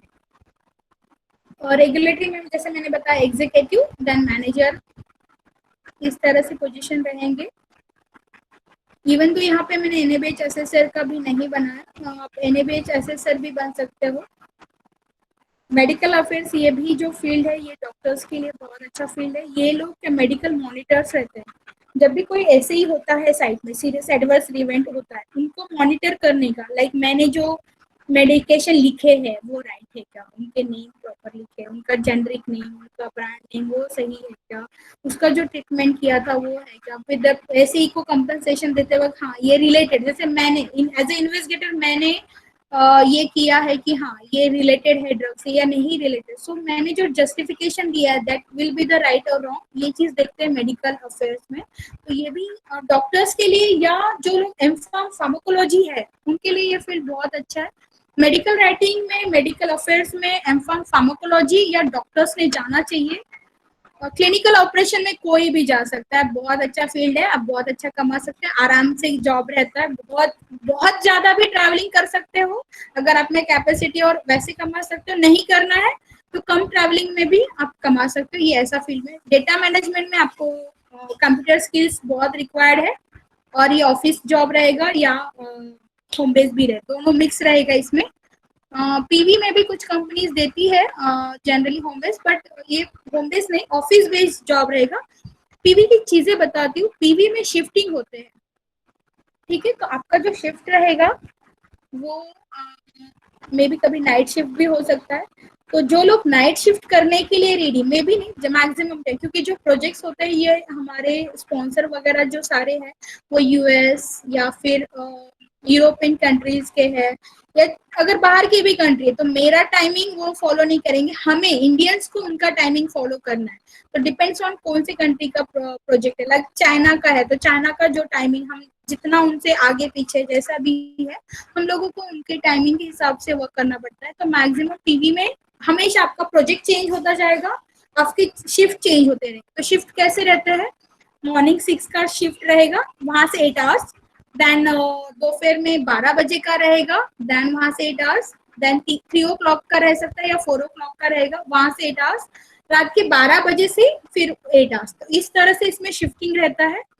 तो बिफोर एंटरिंग इन पीवी ये चीज हमेशा याद रखना कि आप अगर अपना डिस्टर्ब पैटर्न में लाइफ जीना चाहते हैं, मतलब आपकी स्लीप कैसे भी हो आपको कोई फर्क नहीं पड़ता, या फैमिली के लिए भी आपके पास जरूरी नहीं कि हाँ मतलब आपको अलाउ करनी है, आप जा सकते हो इस तरह से, इसमें सारी फैसिलिटी आपको कंपनी देती है, उनका कैब वगैरह सब रहता है, बट आपको शिफ्टिंग में मतलब शिफ्ट आपके कभी कौन से हो सकते हैं वो नहीं पता, जनरलाइज ये शिफ्ट होते हैं, ये मैंने आपको बताया।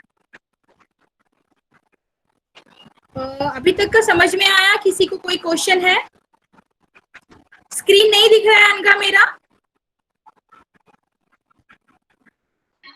अभी दिख रहा है मैम, तभी एक सेकंड नहीं के दिख लिए रहा थोड़ा ब्लैक, हाँ हाँ अभी दिख रहा है। ओके। अभी किसी को अभी तक कुछ क्वेश्चन है? अगर नहीं है तो प्लीज इनबॉक्स नो, अगर है तो मैं उनको आंसर करूंगी। Okay, thank you. तो हम लोग आगे बढ़ रहे हैं। अभी हम लोग देखेंगे कि कितनी कंपनीज है। सो जितना मुझे पता है अराउंड 240 कंपनीज है, हो सकता है उससे ज्यादा भी हो, पर जिनके नाम मुझे पता है। तो मैं बता मतलब सी एक्चुअली ये सारी कंपनियां अपने आप में अच्छी है। हम लोग जब जॉब के लिए जाते हैं ना, तो हम क्या सोचते हैं, नहीं मुझे एस्ट्राजेनिका में लगना चाहिए, मुझे टीसीएस में लगना चाहिए। तो क्यों? क्योंकि वो बड़ी कंपनी। तो बड़ी कंपनी तो आपको क्या फायदा है? छोटी कंपनी भी आपको स्टार्टिंग सैलरी 1.8 से ही देंगी, बड़ी भी आपको 1.8 से देने वाली है। अब बड़ी कंपनी में और छोटी कंपनी में क्या प्रॉब्लम है वो मैं बता रही हूँ। और मुझे लगता है कि हमें एंट्री लेवल पे जहाँ भी जॉब लग रहा है वहां जाना चाहिए, क्योंकि आप फ्रेशर हो, आपको नहीं ज्यादा पता है। अगर आपको कोई अपॉर्चुनिटी आ रही है, आपका कहीं सिलेक्शन हो रहा है, तो आप ये मत देखो कि वो बड़ी है या छोटी है, आप ज्वाइन करो and you can grow there also. And in बड़ी कंपनी में भी आप ग्रो कर सकते हो। बड़ी कंपनी में आपको कंपटीशन टफ रहेगा, छोटी कंपनी में आपको उतना टफ कंपटीशन नहीं रहेगा। आप जितना अच्छा करोगे डायरेक्टली आपको बॉस को दिखेगा। बड़ी कंपनी में आपके टीम लीड या आपके प्रोजेक्ट मैनेजर को देखने के लिए बहुत टाइम लगेगा। तो कंपनी कभी बड़ी या छोटी के लिए हमें नहीं ज्वाइन करना चाहिए। हमें ये देखना चाहिए कि मेरा फायदा हो रहा है क्या, सामने वाले मुझे उतना मिनिमम पैकेज दे रहे हैं क्या, उस हिसाब से हमको कंपनी ज्वाइन करना चाहिए।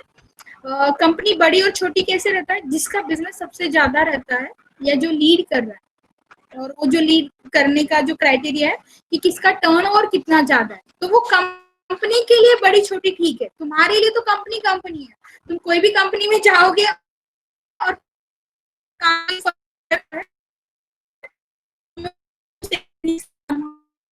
थोड़ा बहुत चेंज रहता है। इक्विया, एस्ट्राजेनिका, इसमें sponsor IT company, CRO, SMO सारे इंक्लूडेड है। ऐसे मैंने 100 हेलो कंपनीज आपको ये की है। हाँ हेलो बोलो। Ma'am, your screen I can see your screen but Payal Hiradev is saying that she cannot see your screen. सबको प्रॉब्लम आ रही है क्या स्क्रीन देखने में? आपको स्क्रीन नहीं दिख रही है कि नेट आपको छोटा दिख रहा है? स्क्रीन नहीं दिख रही कि छोटा दिख रहा है? आई थिंक पायल आपके इसमें इशू होगा, क्योंकि सबको स्क्रीन दिख रही है। ओके, नेट इशू के कारण। ओके ओके ठीक है। ओके तो Parexel, Icon, Syneos Health, Merck, GSK, क्लीनरा, PR Health, Synergy, Charles River, Medpace, Charles River again लिखा है शायद मैंने, कोवांस, एक्सिस क्लिनिकल्स, विदा, क्लिंटा, सीबीसीसी। क्या आपने ये सब के नाम सुने हैं? ये वीडियो हमारे यूट्यूब पे अपलोड होने वाला है, तो आप वहां से देख सकते हो। ये कंपनीज ऑलमोस्ट 100 कंपनीज के मैंने नाम लिखे। कितने लोगों को क्लिनिकल रिसर्च कंपनीज के नेम पता है? इनबॉक्स करिए। एटलीस्ट 20 कंपनीज के नाम पता है। अभी जो लोग हैं जिनको 20 कंपनीज के नाम पता है, जिसको भी पता है वो यस करिए। रुचा, आपको पता है 20 कंपनीज के नाम? ग्रेट। रुचा को पता है, आशीष को पता है। ओके 10-15 को। आशीष आपको ज्यादा पता होने चाहिए क्योंकि आपने 2 साल स्पेंड किए हैं। अक्षय को पता है। ओके, जिनको पता है दे आर मतलब वेरी गुड, क्योंकि हमें जहाँ जॉब करने के लिए जाना है हमें पता होना चाहिए कि कौन कहाँ हमको जॉब लग सकता है। तो वही मोटिव है कि इसलिए मैंने आपको ये 100 कंपनीज के नाम दिए हैं। आप इनको फॉलो कर सकते हो। इन सब के लिंक्डइन के मतलब लिंक्डइन पेजेस है, इन सब के फेसबुक पेजेस भी हो सकते हैं, या फिर ये लोग ट्विटर वगैरह पे भी मतलब इनके यहाँ के जो एम्प्लॉयज है वो लोग है, तो आप इन लोगों को फॉलो करना चाहिए। जिनको नहीं पता है उनके लिए सी आपको कैसे पता रहेगा कि अब मुझे कहाँ जाना है? अगर आपको बायो क्लिनिका ही नहीं पता है, किसी को पता है बायो क्लिनिका? जो क्लिनिकल रिसर्च में काम कर रहे हैं उनको बायो क्लिनिका पता है? पता होना मतलब नहीं क्या एस्पेक्ट में, बस आपको कंपनी का नाम पता होना जरूरी, वो कंपनी का ऑफिस कहाँ कहाँ पे है, वो कौन कौन से सर्विसेज प्रोवाइड करती है, मुझे वहां पे एंट्री लेवल के लिए क्या उनके expectation. Every company has their own expectations. आपको ऐसा नहीं है कि सबके सबसे टफ इंटरव्यू किसके होते हैं ये पता होना बोल रही, बस नोवाटिस है ये तो पता ही रहेगा, बट उसका ऑफिस कहाँ है, मुझे कैसे अप्लाई करना है वो पता है क्या, ये मैं पूछ रही हूँ। ऐसा कितने लोगों को पता है 20 कंपनीज के बारे में?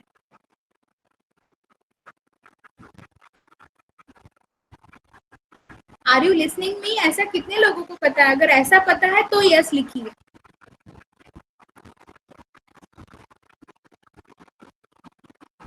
अच्छा, आदित्य को पता है, और किसको पता है?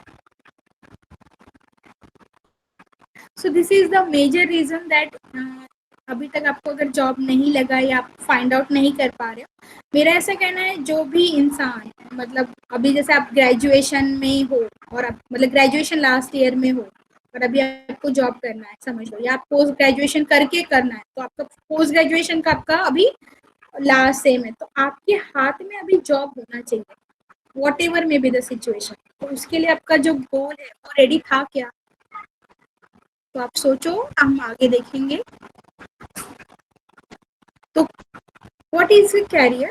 तो मेरे लिए कैरियर वो है जिसको through out the job respective positions और अर्निंग में अगर ग्रोथ मिलती है, लाइक अगर हम लोग 22 में समझ लो जॉब ज्वाइन करते हैं और हम लोग 58-60 तक जॉब करते हैं, तो अगर फ्रॉम 22 टू लेके 50-60 ईयर्स तक हम लोगों को जो मुझे ग्रोथ चाहिए रिस्पेक्टिव पोजीशन एंड अर्निंग्स अगर हो रहा है मेरा ग्रोथ, तो उसको मैं करियर बोलूंगी।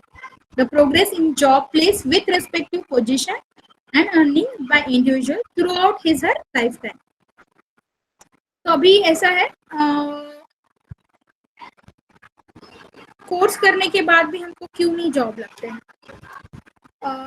कुछ हर्टिंग स्टेटमेंट मैं करने वाली हूँ कि मैंने जैसे अभी बहुत सारे मेरे पास स्टूडेंट्स आते कि मैं B.Pharm टॉपर हूँ, मैंने M.Pharm किया है, मैं यूनिवर्सिटी टॉपर था, ये वगैरह सब कुछ चीज़ें। तो ये सब चीज़ें जो है ना, आप जो टॉपर हो या आपको 75% मार्क अबाउ मिले वगैरह, इससे कंपनी को कोई लेना देना नहीं है।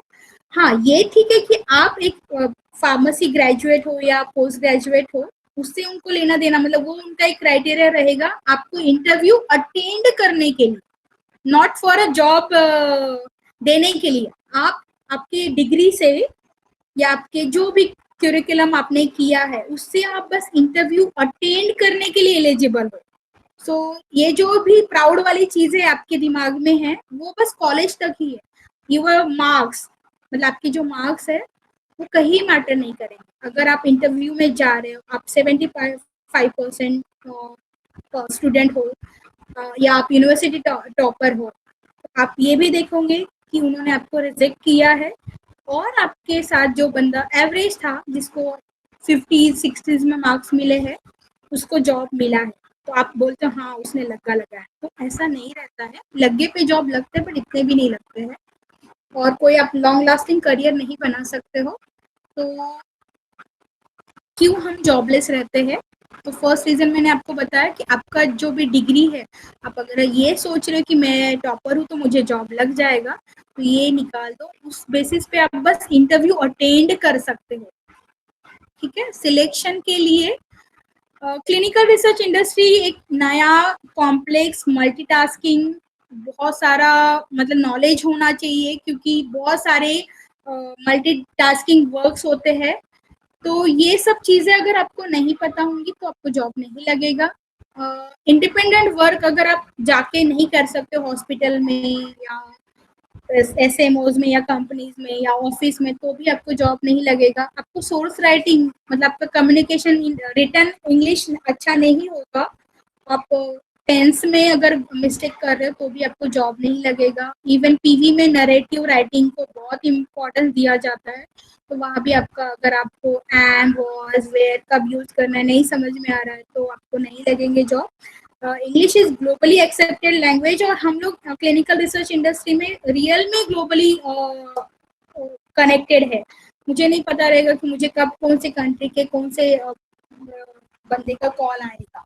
तो अगर आपको उसको रिप्लाई करना नहीं आ रहा है, आई डोंट थिंक सो आपको कोई डॉक्टर आपके अंडर में उसके अंडर में रखेगा। सॉफ्ट स्किल्स आपको नहीं है, एटिकेट्स मैनर्स नहीं है, तो यू कैन नॉट ग्रो। अगर आप बहुत नॉलेजेबल भी हो and if you don't have etiquettes, क्योंकि ये बहुत ही सोफिस्टिकेटेड इंडस्ट्री है, तो आपको बता रही हूँ, आप कब निकल जाओगे इस इंडस्ट्री में से वही आपको नहीं पता चलेगा। एज मैंने बोला कि मल्टीटास्किंग वर्क रहेगा, तो आपको प्लान करना है कि क्या इंपॉर्टेंट है, आज मुझे क्या करना है, और सिस्टमेटिक होना चाहिए। जो मुझे पहला करना है मुझे पहले ही करना है। तो ये चीजें आपको समझनी चाहिए। अगर आपको ये चीजें नहीं समझती है तो आपको जॉब लग भी जाएगा, बट मुझे नहीं लगता कि 1.8 पैकेज का लगेगा, और लग भी जाएगा तो आप सस्टेन नहीं कर पाओगे। अगर आपके पास इंटरपर्सनल स्किल्स नहीं है तो भी आपको जॉब नहीं लगेगा। इसमें किसी को कुछ पूछना है?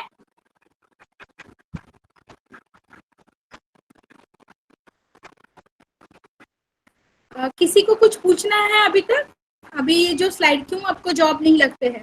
से अपने इंडिया में ना पॉपुलेशन बहुत है, तो ऐसा सीन तो अभी नहीं है कि आपने डिग्री कंप्लीट कर लिया और आपको इंटरव्यू कॉल आए, आपको मेल आए, तो ऐसा कभी नहीं होगा। तो आपको वो स्किल होने चाहिए कि आप इंटरव्यू के लिए एलिजिबल हो, आपको वो लोग सिलेक्ट करें।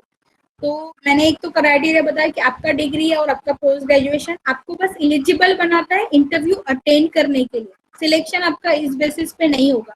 तो आपका मेन रोल ये होना चाहिए कि जब आप डिग्री ले कर रहे हो या पोस्ट ग्रेजुएशन कर रहे हो, मार्क्स पे तो फोकस करो, ठीक है, बट आप अपने स्किल पे भी फोकस करो, जो कि आप बिल्कुल नहीं करते हो। आपके स्किल ना माइनस में रहते हैं, मार्क्स भले आपके मतलब होंगे, आपको अराउंड 80-90 ऐसे परसेंट भी होंगे, बट अगर आपके स्किल वो नहीं है तो आपके मार्क्स 0 है। अगर आपके स्किल 10% है, मार्क्स आपको 60 है, तो भी that will increase your value. But आपके स्किल्स कम है या नहीं है और आपको मार्क्स 80-90 है, तो वो आपको 0 काउंट करवाता है कोई भी इंडस्ट्री में।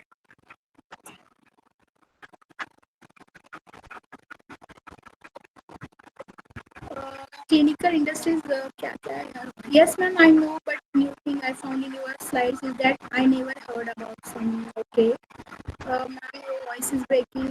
I think वो नेट का इशू होगा आपके तरफ, मेरे यहाँ मतलब बाकी किसी को इशू नहीं आ रहा है, तो मेरे तरफ कोई इशू नहीं होगा। आकाश, क्या clinical industries I want to enter in clinical testing of schedule C and C1 drug products, so how can I enter in this area? Please guide me. C1 और C और C1, ये जो आपको clinical testing में जाना है, तो ये क्लिनिकल रिसर्च इंडस्ट्री का पार्ट नहीं है आकाश। और आपको जो भी अगर मतलब आप, ये मुझे लगता है कोर रिसर्च का पार्ट है, तो वो आपको कोर रिसर्च के जो फ्रेशर डेजिग्नेशन है उसमें जाना चाहिए। अगर आपको, क्योंकि I don't think so clinical testing जो है शेड्यूल C और C1 ये क्लिनिकल रिसर्च के पार्ट्स है। Aakash, got my answer? Okay, so we are going ahead, how to make a smart entry. ठीक है, जब हम लोग कॉलेज में एडमिशन लेते हैं, लाइक हम लोग हमारे डिग्री के लिए एडमिशन लेते हैं, तभी से हमें हमारे ऊपर फोकस रखना चाहिए। बट हम लोग क्या करते हैं, हम दूसरों पे फोकस की वो कैसे कर रहा है, वो क्यों एडमिशन दे रहा है, उसका क्या रोल है, कॉलेज ऐसा क्यों कर रहा है, तो या फिर हम लोग जस्ट मार्क्स पे फोकस देते हैं। नहीं, हमें हमारी स्किल पे भी फोकस देना चाहिए अलॉन्ग विथ आर मतलब क्यूरिकुलम। तो हमें हम पे बहुत ज्यादा फोकस देना चाहिए, हमें हमारा गोल सेट करना चाहिए। लाइक अगर आप बी फार्म कर रहे हो तो हाँ, मुझे एम फार्म क्यों करना है। उसके बाद इवन तो मैं तो ये बोलूँगी 12th में रहते हुए आपको ये सोचना चाहिए कि मुझे कौन सी डिग्री लेनी है और क्यों लेनी है। स्टूडेंट्स के क्राइटेरियाज रहते हैं कि मैंने बी फार्म में इस कॉलेज में, मैं जैसे बोलते हैं अपने इस कॉलेज में क्यों एडमिशन लिया, क्योंकि वो मेरे घर के पास था। तो ये चीजें नहीं होनी चाहिए, मेरे घर के पास था, मेरी पहचान का था, मेरा फ्रेंड ले रहा था। Make a individual goal first कि मुझे क्या करना है। When you are in a first year of degree, कोई भी, आप बीएससी कर रहे हो, आप एमएससी कर, सॉरी आप बी फार्म कर रहे हो, आप बीटीएस बीएमएस कुछ भी है, तो आपको आपका पहले गोल फर्स्ट बनाना है। उसके बाद आपको अपनी प्रोफेशनल स्किल्स पता करने, अगर समझ लो अपने बी फार्म फर्स्ट ईयर में है, तभी आपने सोचा कि हाँ मैं क्लिनिकल रिसर्च इंडस्ट्री में जाना चाहता हूँ, या फिर मैं प्रोडक्शन में जाना चाहता हूँ, या फिर मैं मार्केटिंग में जाना चाहता हूँ, तो आपको ये पता होना चाहिए कि उसके लिए मुझे कितना पढ़ना जरूरी है।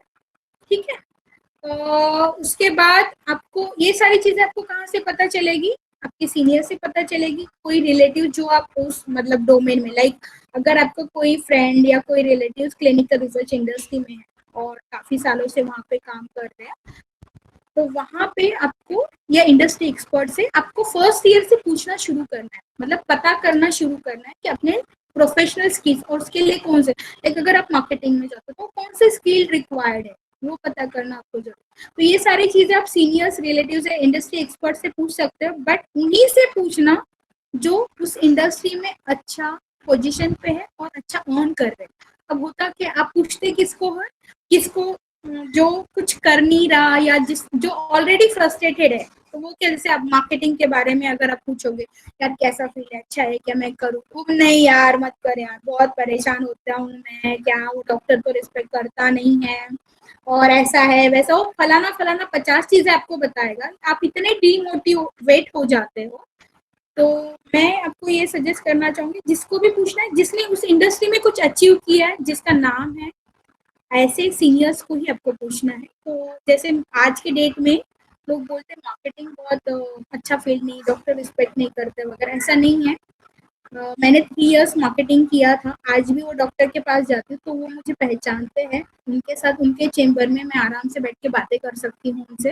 तो रिस्पेक्ट हमें मिलता है, रिस्पेक्ट आपको आपके नॉलेज से मिलेगा, आप कैसे डिलीवर कर रहे हैं उससे मिलेगा, आपके कितने एटिकेट्स है। याद रखना, आप कभी भी जॉब के लिए जाओगे तो एटिकेट्स वाली चीज कभी मत भूलना। नॉलेज कम रहेगा चलेगा, प्रोफेशनल स्किल्स कम रहेंगे चलेगा, बट एटिकेट्स में 100% आप आपको वो चीज होनी चाहिए। भले ही आपके अंदर नहीं हो, आपको अंदर से कुछ भी लग रहा होगा, बट आपको वो शो करना तो आना ही चाहिए। And try to gain it, जो भी प्रोफेशनल स्किल्स आपको बताए जाते हैं सीनियर से और आपके बाकी जो भी पहचान के लोग हैं, तो आपको वो गेन करना आना चाहिए, या आपको धीरे धीरे, क्योंकि स्किल्स गेन करना कोई वन डे का वर्क नहीं है कि आज मैंने आपको बोला आप ऐसा करो और दूसरे दिन से आपको वो सारे एक्वायर्ड हो गए, तो वो चीजें नहीं हो सकती। कमांड और कम्युनिकेशन आपको फर्स्ट ईयर से ही आपके रिटर्न और वर्बल पे फोकस करना है। तो कैसे रहते, कॉलेजेस में कोई इंग्लिश स्पीकिंग के क्लासेस वगैरह नहीं होते, आप बहुत बिजी रहते, तो भी आप अगर फर्स्ट ईयर से वर्क ऑन करोगे, आप कोई मेंटर हायर करोगे, आप कुछ ऑनलाइन कोर्सेज करोगे, तो आपका 4 इयर्स तक बहुत अच्छा कम्युनिकेशन होगा, बहुत अच्छा, मतलब एटलीस्ट इतना तो हो जाएगा कि जितना फ्रेशर के लिए रिक्वायर्ड। लर्न एटिकेट्स, जो मेलिंग एटिकेट्स होते हैं, टेलीफोनिक, हम जब किसी को बात करते हैं, जो हमारे सीनियर्स होते हैं, तो उनसे बात करने का, उनको ग्रीट करने का कुछ तरीके होते हैं, उनको अप्रोच करने का, लाइक आपने कॉल किया कुछ पूछने के लिए, तब है हाँ ऐसे करके बात नहीं करोगे, उनको विश करोगे, उनको ग्रीट करोगे, पर्टिकुलरली आपको जो क्वेरी है इन प्रोफेशनल लैंग्वेज आप उनसे बात करोगे। तो ये सारी चीजें आपको ग्रो करने के लिए हेल्प करती है कार्य। देन आपको अगर मतलब आपको कनेक्शन बनाना शुरू करनी है फर्स्ट ईयर से, सोशल मीडिया के थ्रू, कॉमन फ्रेंड्स के थ्रू, अगर प्रोफेशनल इंस्टीट्यूट है उनके थ्रू, आपके फैकल्टी, मतलब आपको गेस्ट लेक्चर्स देने के लिए जो फैकल्टीज आती है उनसे आपको कनेक्शंस बनाने हैं। तो कनेक्शंस कैसे, आप लोगों का मैंने देखा कभी भी रात के 8 बजे हाय मैडम, इस तरह से नहीं, अगर आप लिंक्डइन पे हो या एफबी के थ्रू किसी प्रोफेशनल फैकल्टी को अप्रोच कर रहे, तो आप 10 से 6 के बीच में ही उनको जो भी आपको मैसेज करना, हाय हेलो मत कीजिए, ग्रीट करो उनको, कुछ अच्छे वर्डिंग्स यूज करो एंड बताओ कि I am in your connection, thanks for accepting your connection, और इस तरह से आप अपनी बातें शुरू करो। याद रखना, कभी भी 6 बजे के बाद और 10 से पहले अपने जिनको तुम नहीं देखा है उनको कभी भी अप्रोच मत करो। इससे आपका एटीट्यूड समझ में आता है कि you are always available for them, और आप ऐसा सोचे कि वो भी आपके लिए अवेलेबल है, तो ये बैड मैसेज जाता है। तो जब भी आपको किसी प्रोफेशनल पर्सन को कॉल करना है, अगर आपने अपॉइंटमेंट लिया तो ठीक है, अगर सामने वाले ने ही अपॉइंटमेंट दिया है कि आप मुझे रात में 8 बजे कॉल करो तो आप कर सकते हो, but first time whenever you are मतलब आप लोग उनको जब अप्रोच कर रहे हो, आपको 10 से 6 के बीच में जो ऑफिस टाइमिंग है, 10 से 6 मैंने इसलिए बोला, these are the office timing or they are available at that time, so anybody can contact them in between that time. फिर आपको कंपनीज के बारे में पता करना है और उनके इंटरव्यूज क्राइटेरिया क्या होते हैं। ये 4 साल में आपको काम करना है कि जैसे मैंने आपको पूछा कि आपको कितने कंपनीज पता है, भले आपको 2 कंपनीज पता हो आपके एरिया की, बट आपको उनका क्या क्राइटेरिया, वो कैसे पेमेंट देते हैं, आपके लिए वो सुटेबल रहेगा क्या, वहाँ के कौन एम्प्लॉयज है, रिक्रूटर्स कैसे रिक्रूट करते हैं, उनके स्ट्रेटेजीज क्या है, ये सारी चीज़ें पता होनी चाहिए। वो लोग क्या सर्विसेज प्रोवाइड करते हो, तो ये कैसे पता चलेगा, उनके एम्प्लॉयज के थ्रू पता चलेगा, उनके वेबसाइट के थ्रू पता चलेगा। तो उनके टाइम को इम्पोर्टेंस दो, ठीक है। अगर किसी को आपको अप्रोच करना है, कॉल करना है, तो पहले उनको मैसेज डालो कि वो भी 10 से 6 के बीच में कि कैन आई कॉल यू और can you give me upon two visit you और मीट यू, तो इस तरह से। या मैं संडे आपको आके मिलना चाहता हूँ, so can you give me time because मुझे ये पूछना है, ये सारा एक्सप्लेन करो, उनके टाइम को वैल्यू दो। सो आगे वाला बंदा इतना खुश होगा कि ये बंदा एक टाइम इम्पोर्टेंस देने वाला। हमेशा अगर आप टाइम को इम्पोर्टेंस देते हो ना, तो you can grow nothing like this. आज तक अभी जो 7 दिन का हमारा सेशन था, आपने देखा एक भी फैकल्टी ऐसा नहीं था कि वो 10-15 मिनट लेट आए, जबकि उनको इससे कुछ नहीं मिलने वाला है। हम लोग इवन बोलते थे कि आप 10 बजे ज्वाइन कर सकते हो सर, पर वो लोग 10-15 मिनट पहले आके ज्वाइन करते थे। They are ready with their PPT. और आपको जॉब चाहिए, बट आप लोग हमेशा 10 मिनट्स 15 मिनट्स दो। ठीक है, यहाँ पे 10 लोगों का ऐसा था कि उनके एग्जाम वगैरह था, बाकी 50 लोगों का कोई एग्जाम नहीं था। देन ऑल्सो कोई भी बंदा 10 मिनट पहले, मतलब जैसे मैंने पासवर्ड शेयर किया है, वैसे वो लोग तुरंत अवेलेबल नहीं थे। दे आर लाइक एटलीस्ट 10 बजे तो आपको ज्वाइन करना चाहिए था, क्योंकि हम लोग ऑलमोस्ट पासवर्ड 9:45 तक तो शेयर करते थे, 15 मिनट्स आपको एंट्री करने के लिए, बट नहीं था। तो ये चीज़ें बहुत मैटर करती है। इससे पता चलता है कि आपका कैजुअलनेस क्या है। अगर याद रखना, कंपनीज किसी भी कैजुअल पर्सन को एंटरटेन नहीं करेगी। आप जितने प्रोफेशनल हो ना, उतना आपके लिए अच्छा है। जितने कैजुअल हो, उतना आपका ग्रोथ धीरे होगा, नहीं होगा, आपको लोग इग्नोर करेंगे। जितने आप प्रोफेशनल हो, आपको कभी झुकना नहीं पड़ेगा। इवन आपका बॉस भी आपको बहुत अप्रिशिएट करेगा। Also a very important thing, know the packages company offer. अभी ना हमें पैकेजेस पता होने चाहिए कि कितना पैकेज मिलता है। अगर मैं सीआरसी रहता हूँ तो कितना रहेगा। लाइक आपको अगर पूछा जाता है कि what do you expect from us, तो आप लोग बोलते हैं मुझे ना 2.8, मुझे 3.0, 3.5। अरे आपको आता क्या है, आप मांग किस, आपको ये जस्टिफाई करना आना चाहिए। Many peer students come to me, और मैं जब उनको पूछती हूँ, उनको कुछ नहीं पता है क्लिनिकल रिसर्च का। इवन दो अगर आपको क्लिनिकल रिसर्च का कुछ नहीं पता है, आपने बस कोर्स किया है, दैट डजंट मीन आपको जॉब लग जाएगा और आपको पैकेज एकदम 3.5 वगैरह रहेगा। जब तक आप वो डिलीवर कर नहीं सकते, तब तक कभी आपको हाई पैकेजेस नहीं मिलेंगी।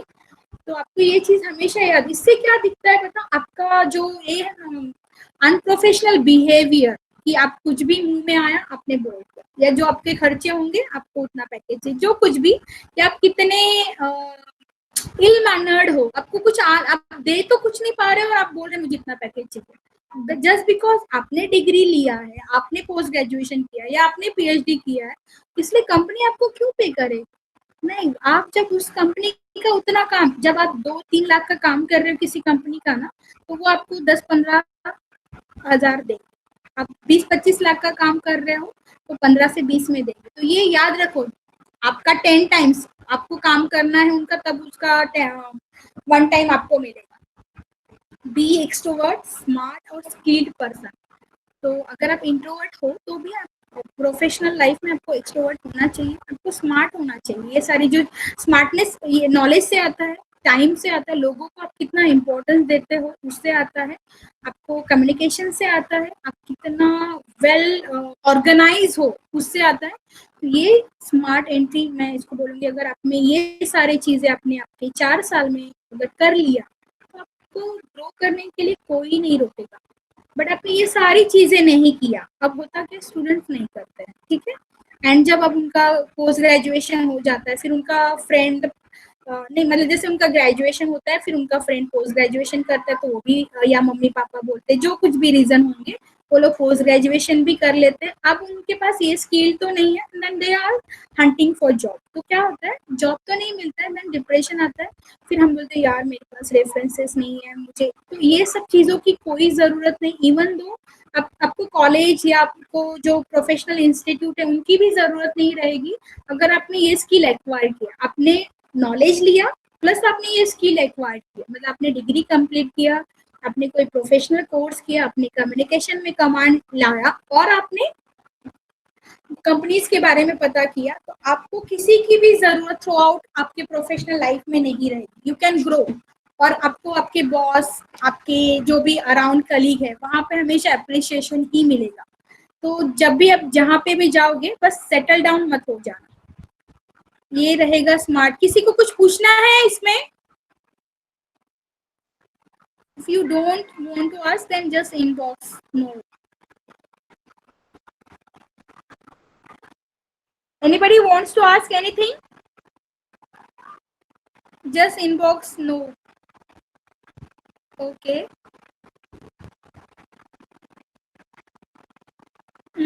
फिर हम जा रहे हैं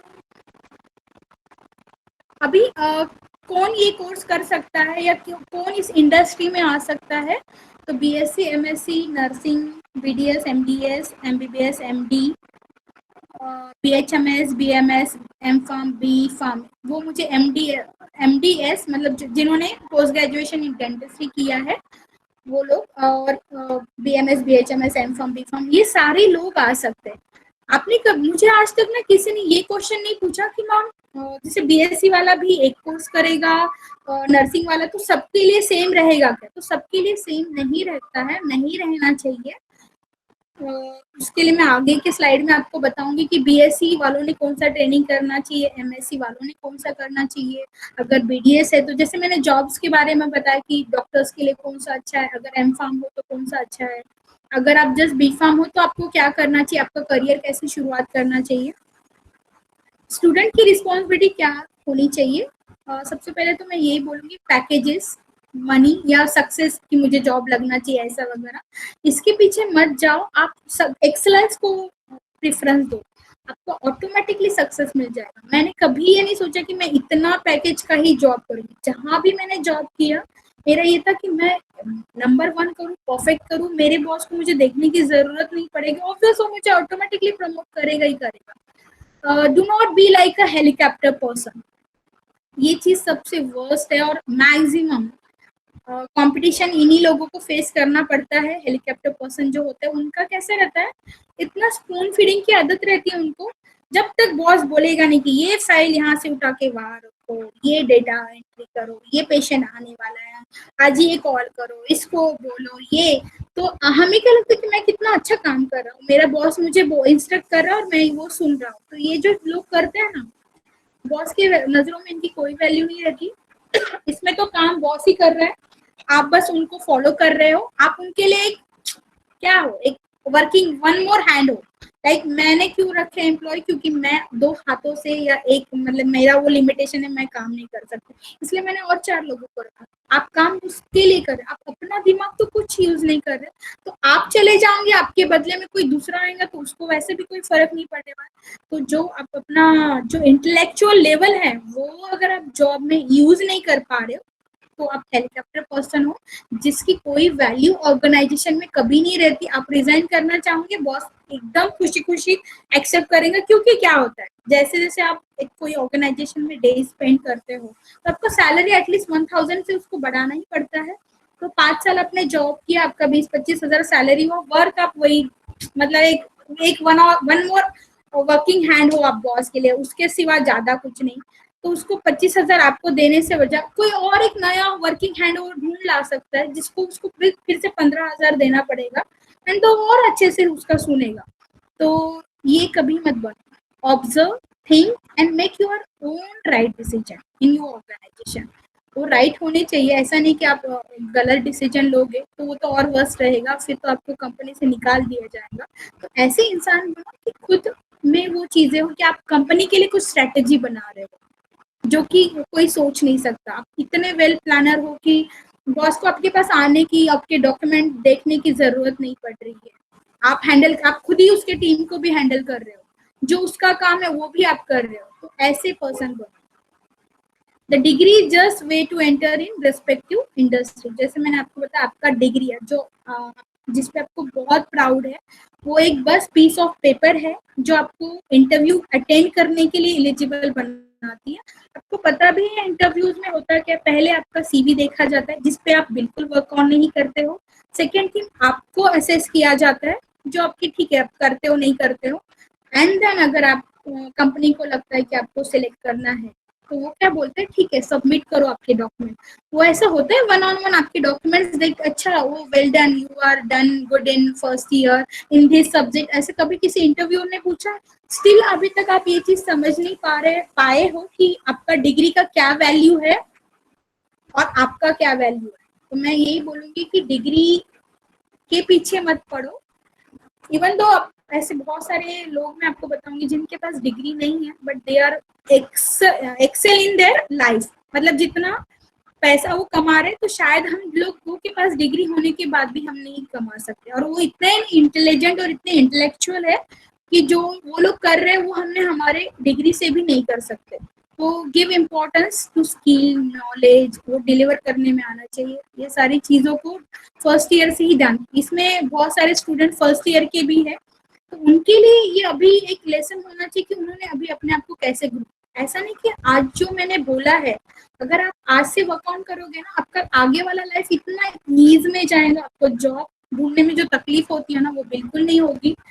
आपको इतना अप्रिसिएशन मिलेगा जितना आपको डिग्री में अपने इतने मार्क्स लेने में भी नहीं मिला होगा, एंड सबसे मिलेगा। बट अगर आप नहीं वर्क ऑन करोगे तो आपको लाइफ में मतलब डिग्री कंप्लीट होने के बाद बहुत सारे प्रॉब्लम्स आएंगे। In real world it doesn't matter that you are topper और whatever, the only thing matters that you are work skilled. ठीक है, बहुत बार ना कुछ भी सिचुएशन आ सकते हैं लाइफ में, लाइक अभी जैसे पैंडेमिक आ गया, चलो आप बहुत अच्छा काम कर रहे हैं बट आप की कंपनी का लॉस हो गया, उन्होंने आपको निकाल दिया, या कुछ भी लाइफ में आपके पर्सनल लाइफ में कुछ प्रॉब्लम्स आ सकते हैं, तो आप में ना बाउंस बैक कैपेसिटी होनी चाहिए। इट्स ओके, आपका जॉब गया, that was not a single company. अगर आप स्किल्ड एम्प्लॉयर हो ना या पर्सन हो तो आपको कभी आपकी जॉब जाने से ना दुख नहीं होगा, then within a next month आपको दूसरा जॉब लग जाएगा। तो बाउंस बैक कैपेसिटी होना बहुत जरूरी है। आपके पास एक राइट मेंटर होना चाहिए, वो ऑनलाइन में हो या फिजिकली आप उनसे मिलते रहते हो या जैसा भी, आपके पास एक मेंटर होना जरूरी है। तो आप किसी को मेंटर बनाना चाहिए अपने through out the career. Even तो आप अपने फादर जो जिसको भी आप आइडियल समझते हो, वर्क के रिस्पेक्ट में बात कर रही हो, प्रायोरिटी आप लर्निंग पे दो रादर देन मनी को दो। अगर आप मनी को दोगे तो आप उसको चेज करते रहोगे, वो आगे रहेंगी। आप लर्निंग को दोगे तो मनी आपके मतलब आपके पास अपने से खुद आएगी। आपका जो इग्नोरेंस है वो आपको बहुत ज्यादा हार्म करेगा। तो आप कभी भी इग्नोर मत करो चीजों को, वो चीजें सीखो, वैसे बनने की कोशिश करो। No one will give you free money, ये एक चीज हमेशा याद रखना।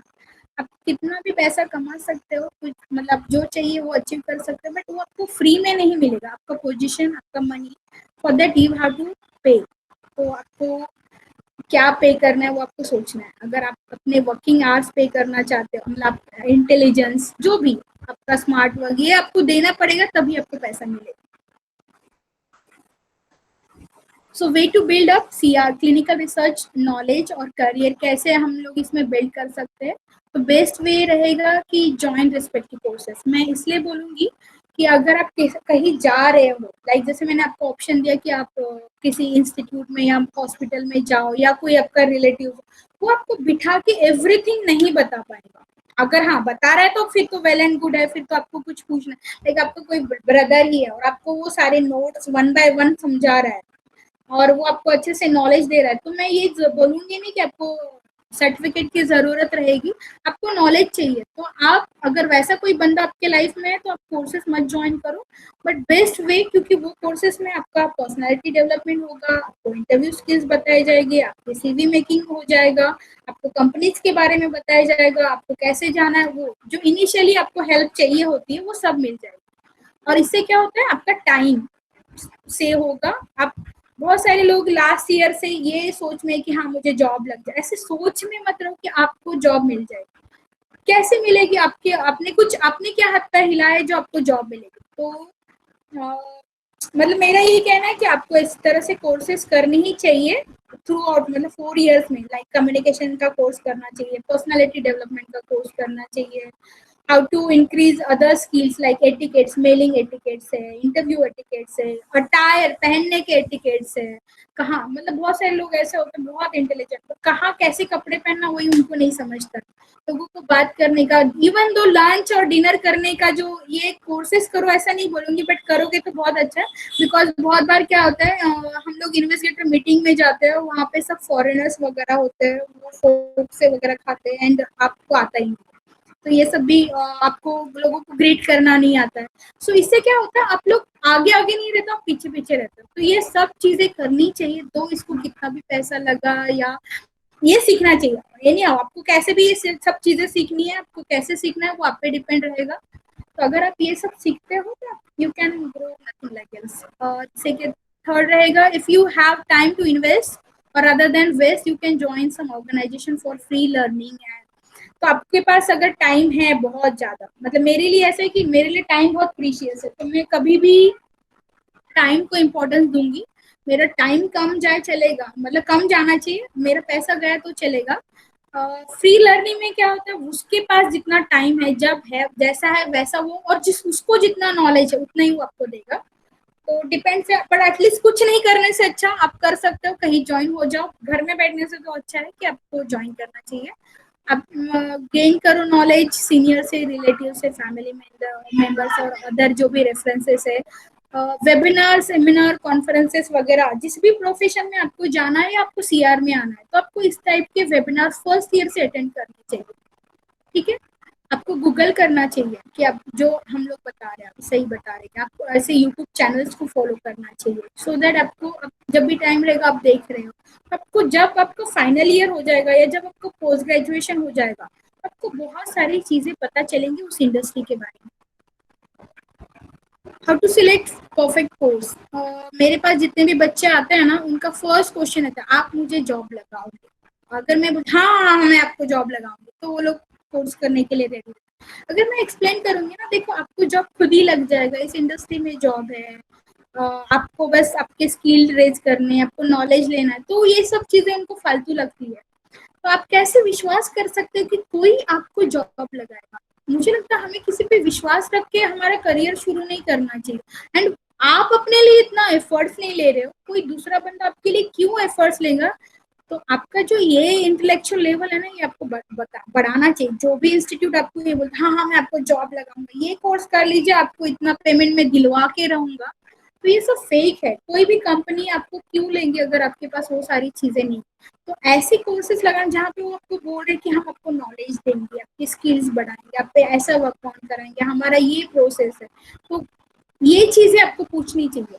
उनका कोर्स कंटेंट कैसा है, उनका सिलेबस कैसा है, केस स्टडीज कैसे मतलब वो बताते हैं, डमी प्रैक्टिकल्स कैसे होते हैं, एग्जाम पैटर्न्स क्या होता है, कैसे उनके फैकल्टीज है, वो कितने एक्सपीरियंस है। क्योंकि यही फैकल्टीज कहीं ना कहीं, अभी जितने भी फैकल्टीज आपने देखे 6 दिनों में, वो सारे किसी मतलब किसी ग्लोबल ऑर्गेनाइजेशन में हायर हायरार्की में, तो दे विल गिव यू, मतलब रेफर कर सकते हो अगर आप में वो सारे स्किल्स है तो। कि कौन सारे मतलब सारे डोमेन्स आपको पढ़ा रहा है, नहीं तो बस आपने 1-2 डोमेन करे और चलो निकल लिया। कभी भी कोई इंडस्ट्री में जाने से पहले सब पता करो, देन आपको जाना चाहिए। अभी तक किसी को कोई क्वेरी है? Okay, we will go ahead.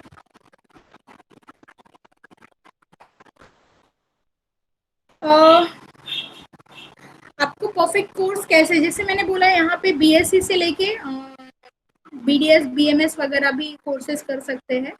तो देखो जैसे बीएससी पर्सन है, अभी बहुत सारे इसमें फर्स्ट ईयर के भी बच्चे हैं, तो ये लोग अभी क्या कर सकते हैं, अगर आपको क्लिनिकल रिसर्च इंडस्ट्री में आना है तो अभी आपके पास टाइम है। आप अभी फर्स्ट आपका गोल रहेगा आप अपना कम्युनिकेशन स्किल इंक्रीज करोगे, तो आपको कोई भी इंग्लिश स्पीकिंग क्लासेज ज्वाइन करना चाहिए।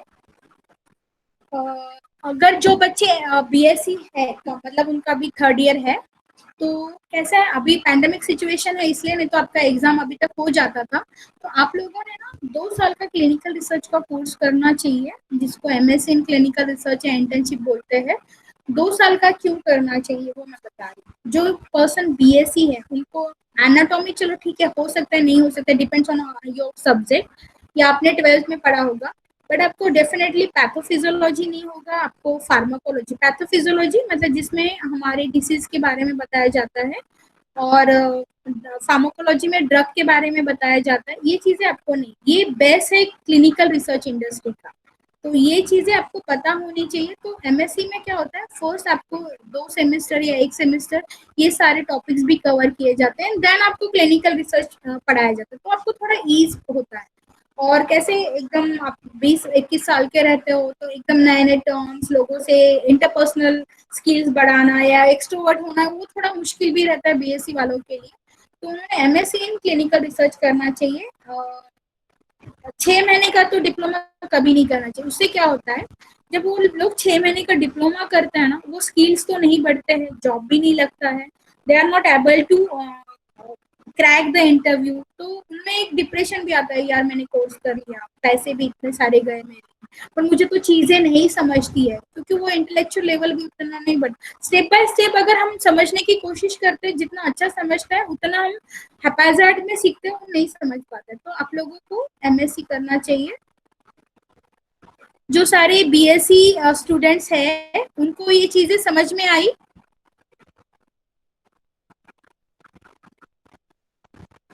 आशीष नंदा, मैं आपको इस क्वेश्चन का आंसर दूंगी लेटर ऑन। जो भी बीएससी कैंडिडेट है उनको, अगर वो लोग क्लिनिकल रिसर्च इंडस्ट्री में आना चाहते हैं तो उन्होंने एमएससी इन क्लिनिकल रिसर्च ही करना चाहिए। आपके लिए वो एक बहुत अच्छा स्कोप रहेगा आगे भी। क्यों बता रही, फर्स्ट तो आपको अच्छी से सारी चीजें समझ में आएगी, आपको ड्रग समझ में आएगी। आप अगर जॉब ज्वाइन करते हो तो आपको परफॉर्म करते वक्त डिफिकल्टीज नहीं आएगी। दूसरा, आप जब आपका जो स्किल एक्सेल करना होता है, तभी भी आपको ना आपका एमएससी इन क्लिनिकल रिसर्च बहुत, मतलब आप इक्विवेलेंट टू बी फार्म हो जाते हो अगर आप एमएससी इन क्लिनिकल करते हो, क्योंकि आपने वो सारे सब्जेक्ट पढ़े होते हैं एमएससी के ड्यूरिंग, जो आपने मतलब जो आप बी फार्म स्टूडेंट्स ने उनके 4 इयर्स में पढ़े थे। व्हाट इज फॉर बी, हाँ मैं आ रही हूँ, बी फार्म में क्या करना चाहिए प्रतीक्षा वो बताने मैं आ रही हूँ। तो ये बीएससी वालों के लिए था जिन्होंने बीएससी किया है, या जो अभी बीएससी फाइनल में है और जो चाहते हैं कि वो क्लिनिकल रिसर्च इंडस्ट्री में आए, तो उन्होंने एमएससी इन क्लिनिकल रिसर्च करना चाहिए। ठीक है, अब क्या जो जिन्होंने ऑलरेडी एमएससी भी किया है उन्होंने क्या करना चाहिए, तो उन्होंने पता है क्या, उन्होंने जो एमएससी इन क्लिनिकल रिसर्च की बात कर रही हूँ, उन्होंने 1 ईयर का डिप्लोमा कोर्स करना चाहिए। ऑब्वियस है, ऑलरेडी 2 साल स्पेंड करने के बाद फिर से हम 2 साल तो स्पेंड नहीं कर सकते, थोड़ा सा इंटेलेक्चुअल लेवल हमारा बढ़ता है एमएससी ड्यूरिंग 2 इयर्स, ऐसा मैं सोच के बता रही हूँ। तो उन्होंने क्या करना चाहिए, उन्होंने 1 ईयर का डिप्लोमा करना चाहिए जिसमें ट्रेनिंग में ज्यादा फोकस किया हो। तो ऐसे कोर्स, इस तरह का डिप्लोमा एमएससी वालों ने किया करना चाहिए।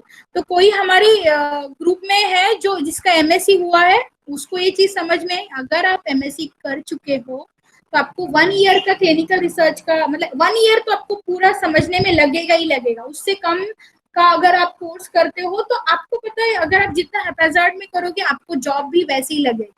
आपको अगर अच्छा पैकेज चाहिए, अच्छा कंपनी चाहिए, अच्छा इन द सेंस जो आपको अच्छा पैकेज देती है, या आपको सारे स्किल्स एक्वायर्ड करने, तो आपको 1 ईयर लगेगा। आपको ऐसा डिप्लोमा करना चाहिए जिसमें आपको 1 ईयर जिसपे इंटर्नशिप पे ज्यादा फोकस किया जाए, जो मतलब प्रैक्टिकल नॉलेज पे ज्यादा, क्योंकि अभी आप बैठ के ड्रग तो नहीं पढ़ सकते हो, या बैठ के सारे और 2-3 साल वेस्ट तो मतलब इन्वेस्ट नहीं कर सकते हो। तो आपको एटलीस्ट वो ड्रग कैसे मतलब क्लिनिकल ट्रायल्स में ड्रग का नॉलेज कैसे लेना है, क्या ये सारी चीजें प्रैक्टिकली जो बता सकते हैं, ऐसी जगह आपको मतलब कोर्स करना चाहिए जिसका ड्यूरेशन एटलीस्ट 1 ईयर होना चाहिए। आई थिंक एमएससी वाले जो लोग हैं उनको ये चीज समझ में आई, अगर आई है तो inbox me as a S.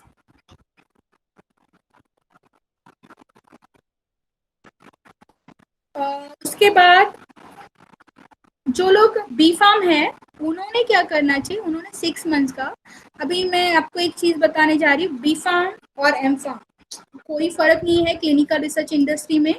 आपका फर्क बस आपके पैकेज में रहेगा। अगर आप बी फार्म हो और आप एम फार्म हो, आप कोई भी डेजिग्नेशन के लिए जा सकते हो। आप जैसे आप जो भी मैंने आपको 6 डोमेन्स बताए, 6 डोमेन्स में आप कोई भी डेजिग्नेशन में जा सकते हो, अप्लाई कर सकते हो। हाँ, कौन सा अच्छा रहेगा वो तो आप पे डिपेंड है। और मैंने जो आपको बताया कि अगर एम फार्म फार्माकोलॉजी है तो उन्होंने मेडिकल राइटिंग में जाना चाहिए, या फिर जैसे बायोस्टैटिक। तो अभी जो बी फार्म जो स्टूडेंट्स हैं उन्होंने 6 मंथ्स का, या एम फार्म जो स्टूडेंट्स हैं या जो भी डॉक्टर्स है बीडीएस बीएचएमएस बीएमएस है, उन्होंने 6 मंथ्स का डिप्लोमा करना चाहिए, क्योंकि ऑलरेडी उन्होंने ड्रग देखा सीखा है, पैथोफिजियोलॉजी, एनाटॉमी, ये सारी चीजें, पैथोफिजियोलॉजी, एनाटॉमी और फार्माकोलॉजी, ये सारी चीजें उन्होंने उनका क्यूरिकुलम में पढ़ी है। तो उनको बस क्लिनिकल रिसर्च ही पढ़ना है, तो उन्होंने 6 मंथ्स का डिप्लोमा करना चाहिए। Ma'am, I am not able to see the slide. Yes ma'am, not able to screen. अभी आपको स्क्रीन दिख रहा है?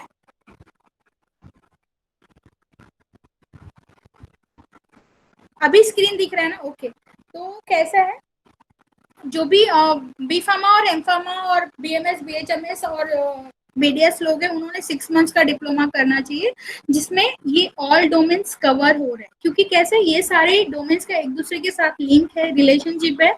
आप अपने आप को रेस्ट्रिक्ट मत करो, आपको पता होना चाहिए किसका किसके साथ रिलेशनशिप है और कैसा रहेगा। आगे आप जितना आप रिस्ट्रिक्ट करोगे उतना आपको जॉब के लिमिटेशंस रहेंगे। जितना आप एक्स्ट्रा मतलब सब चीजों को नॉलेज रखोगे, आपको जॉब्स के लिमिटेशंस नहीं रहेंगे। मतलब अगर आपको हो सकता है रेगुलेटरी में, और बी फार्म एम फार्म ये जो डॉक्टर्स वगैरह, इनको कोई रिस्ट्रिक्शंस नहीं है जॉब्स के लिए। इनको कोई भी डोमेन में जॉब लग जाता है अगर आपके पास एक डिग्री एक डिप्लोमा कोर्स मतलब आपने किया है, उसका आपको नॉलेज है।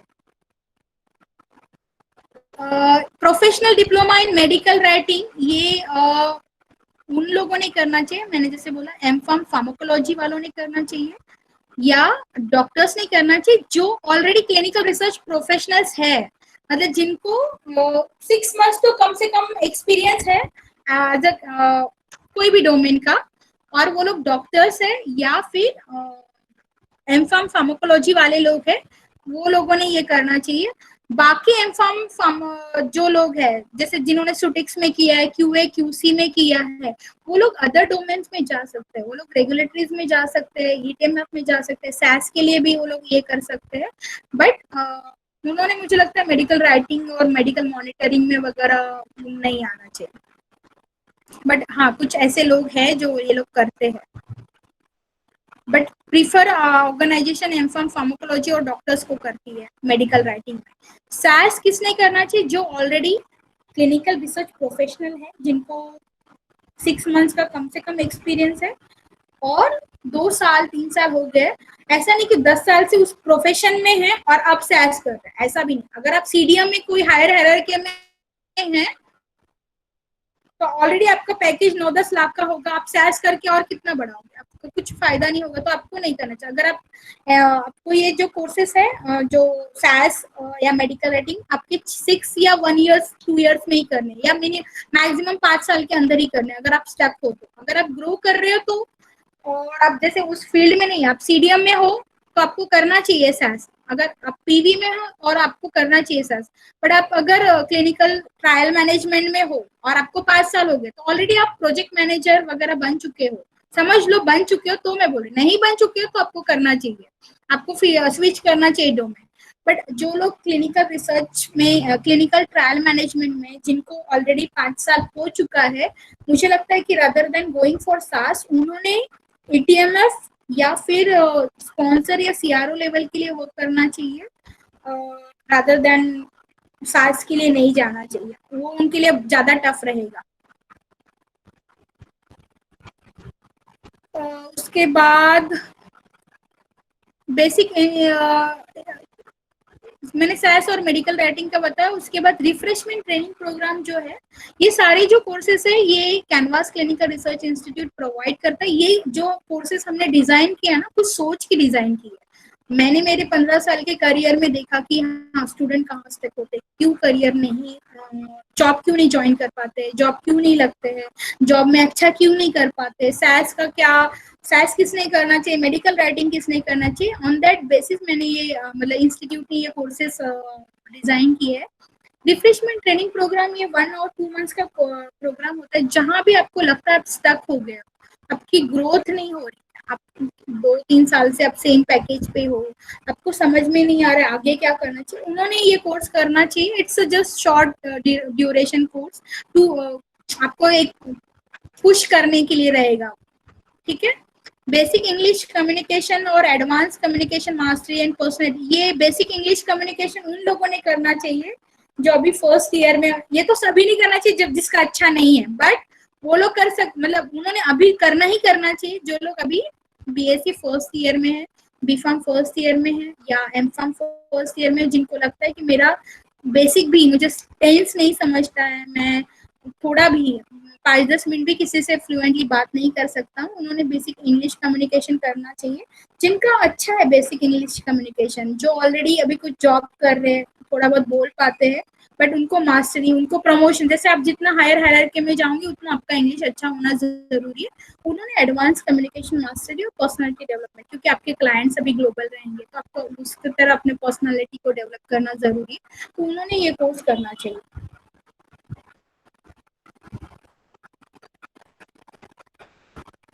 तो मेरे ख्याल से आपको सारी चीजें मैंने बता दी है।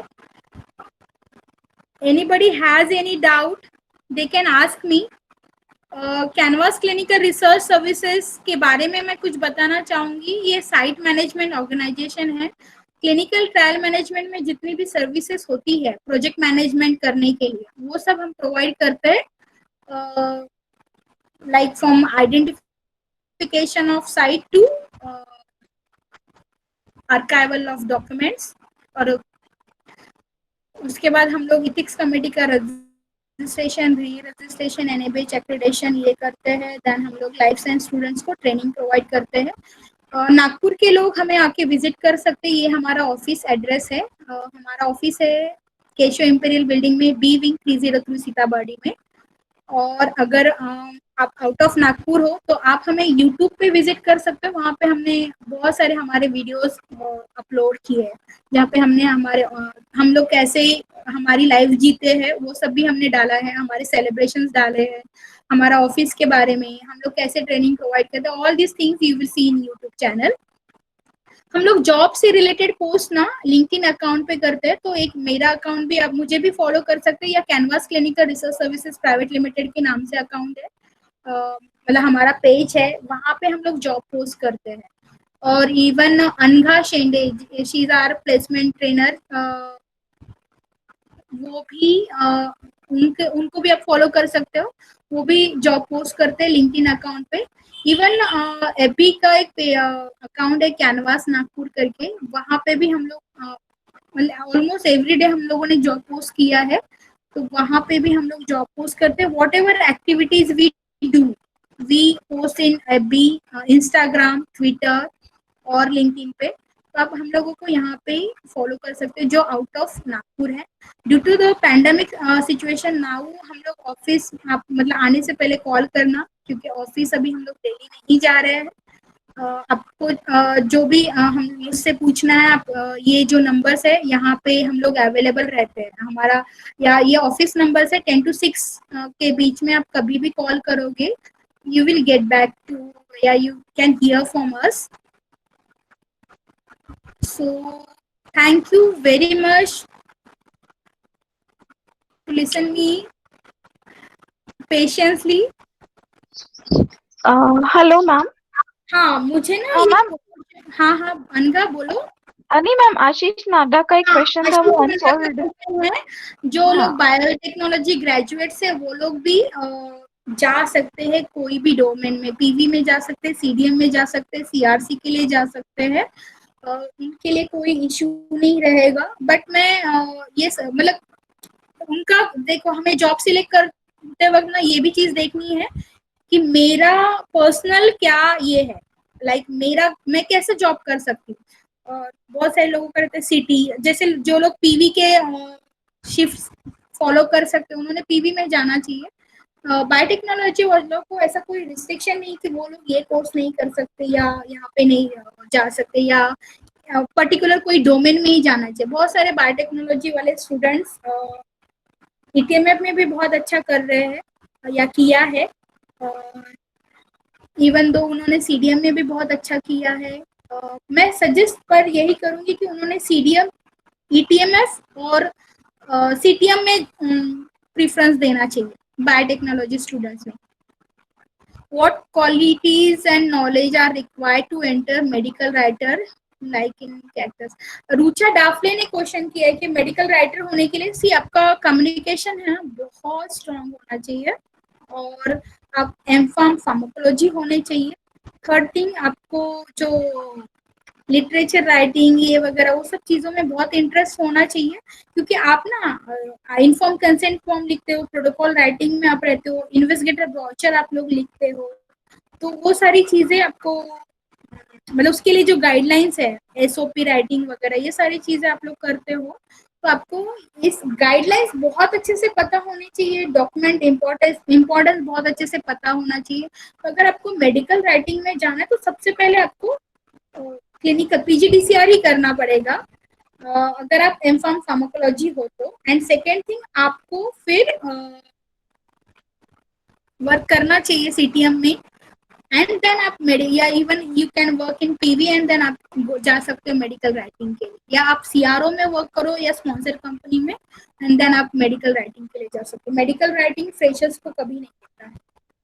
किसी को और कोई क्वेश्चन पूछना है तो वो ड्रॉप कर सकता है।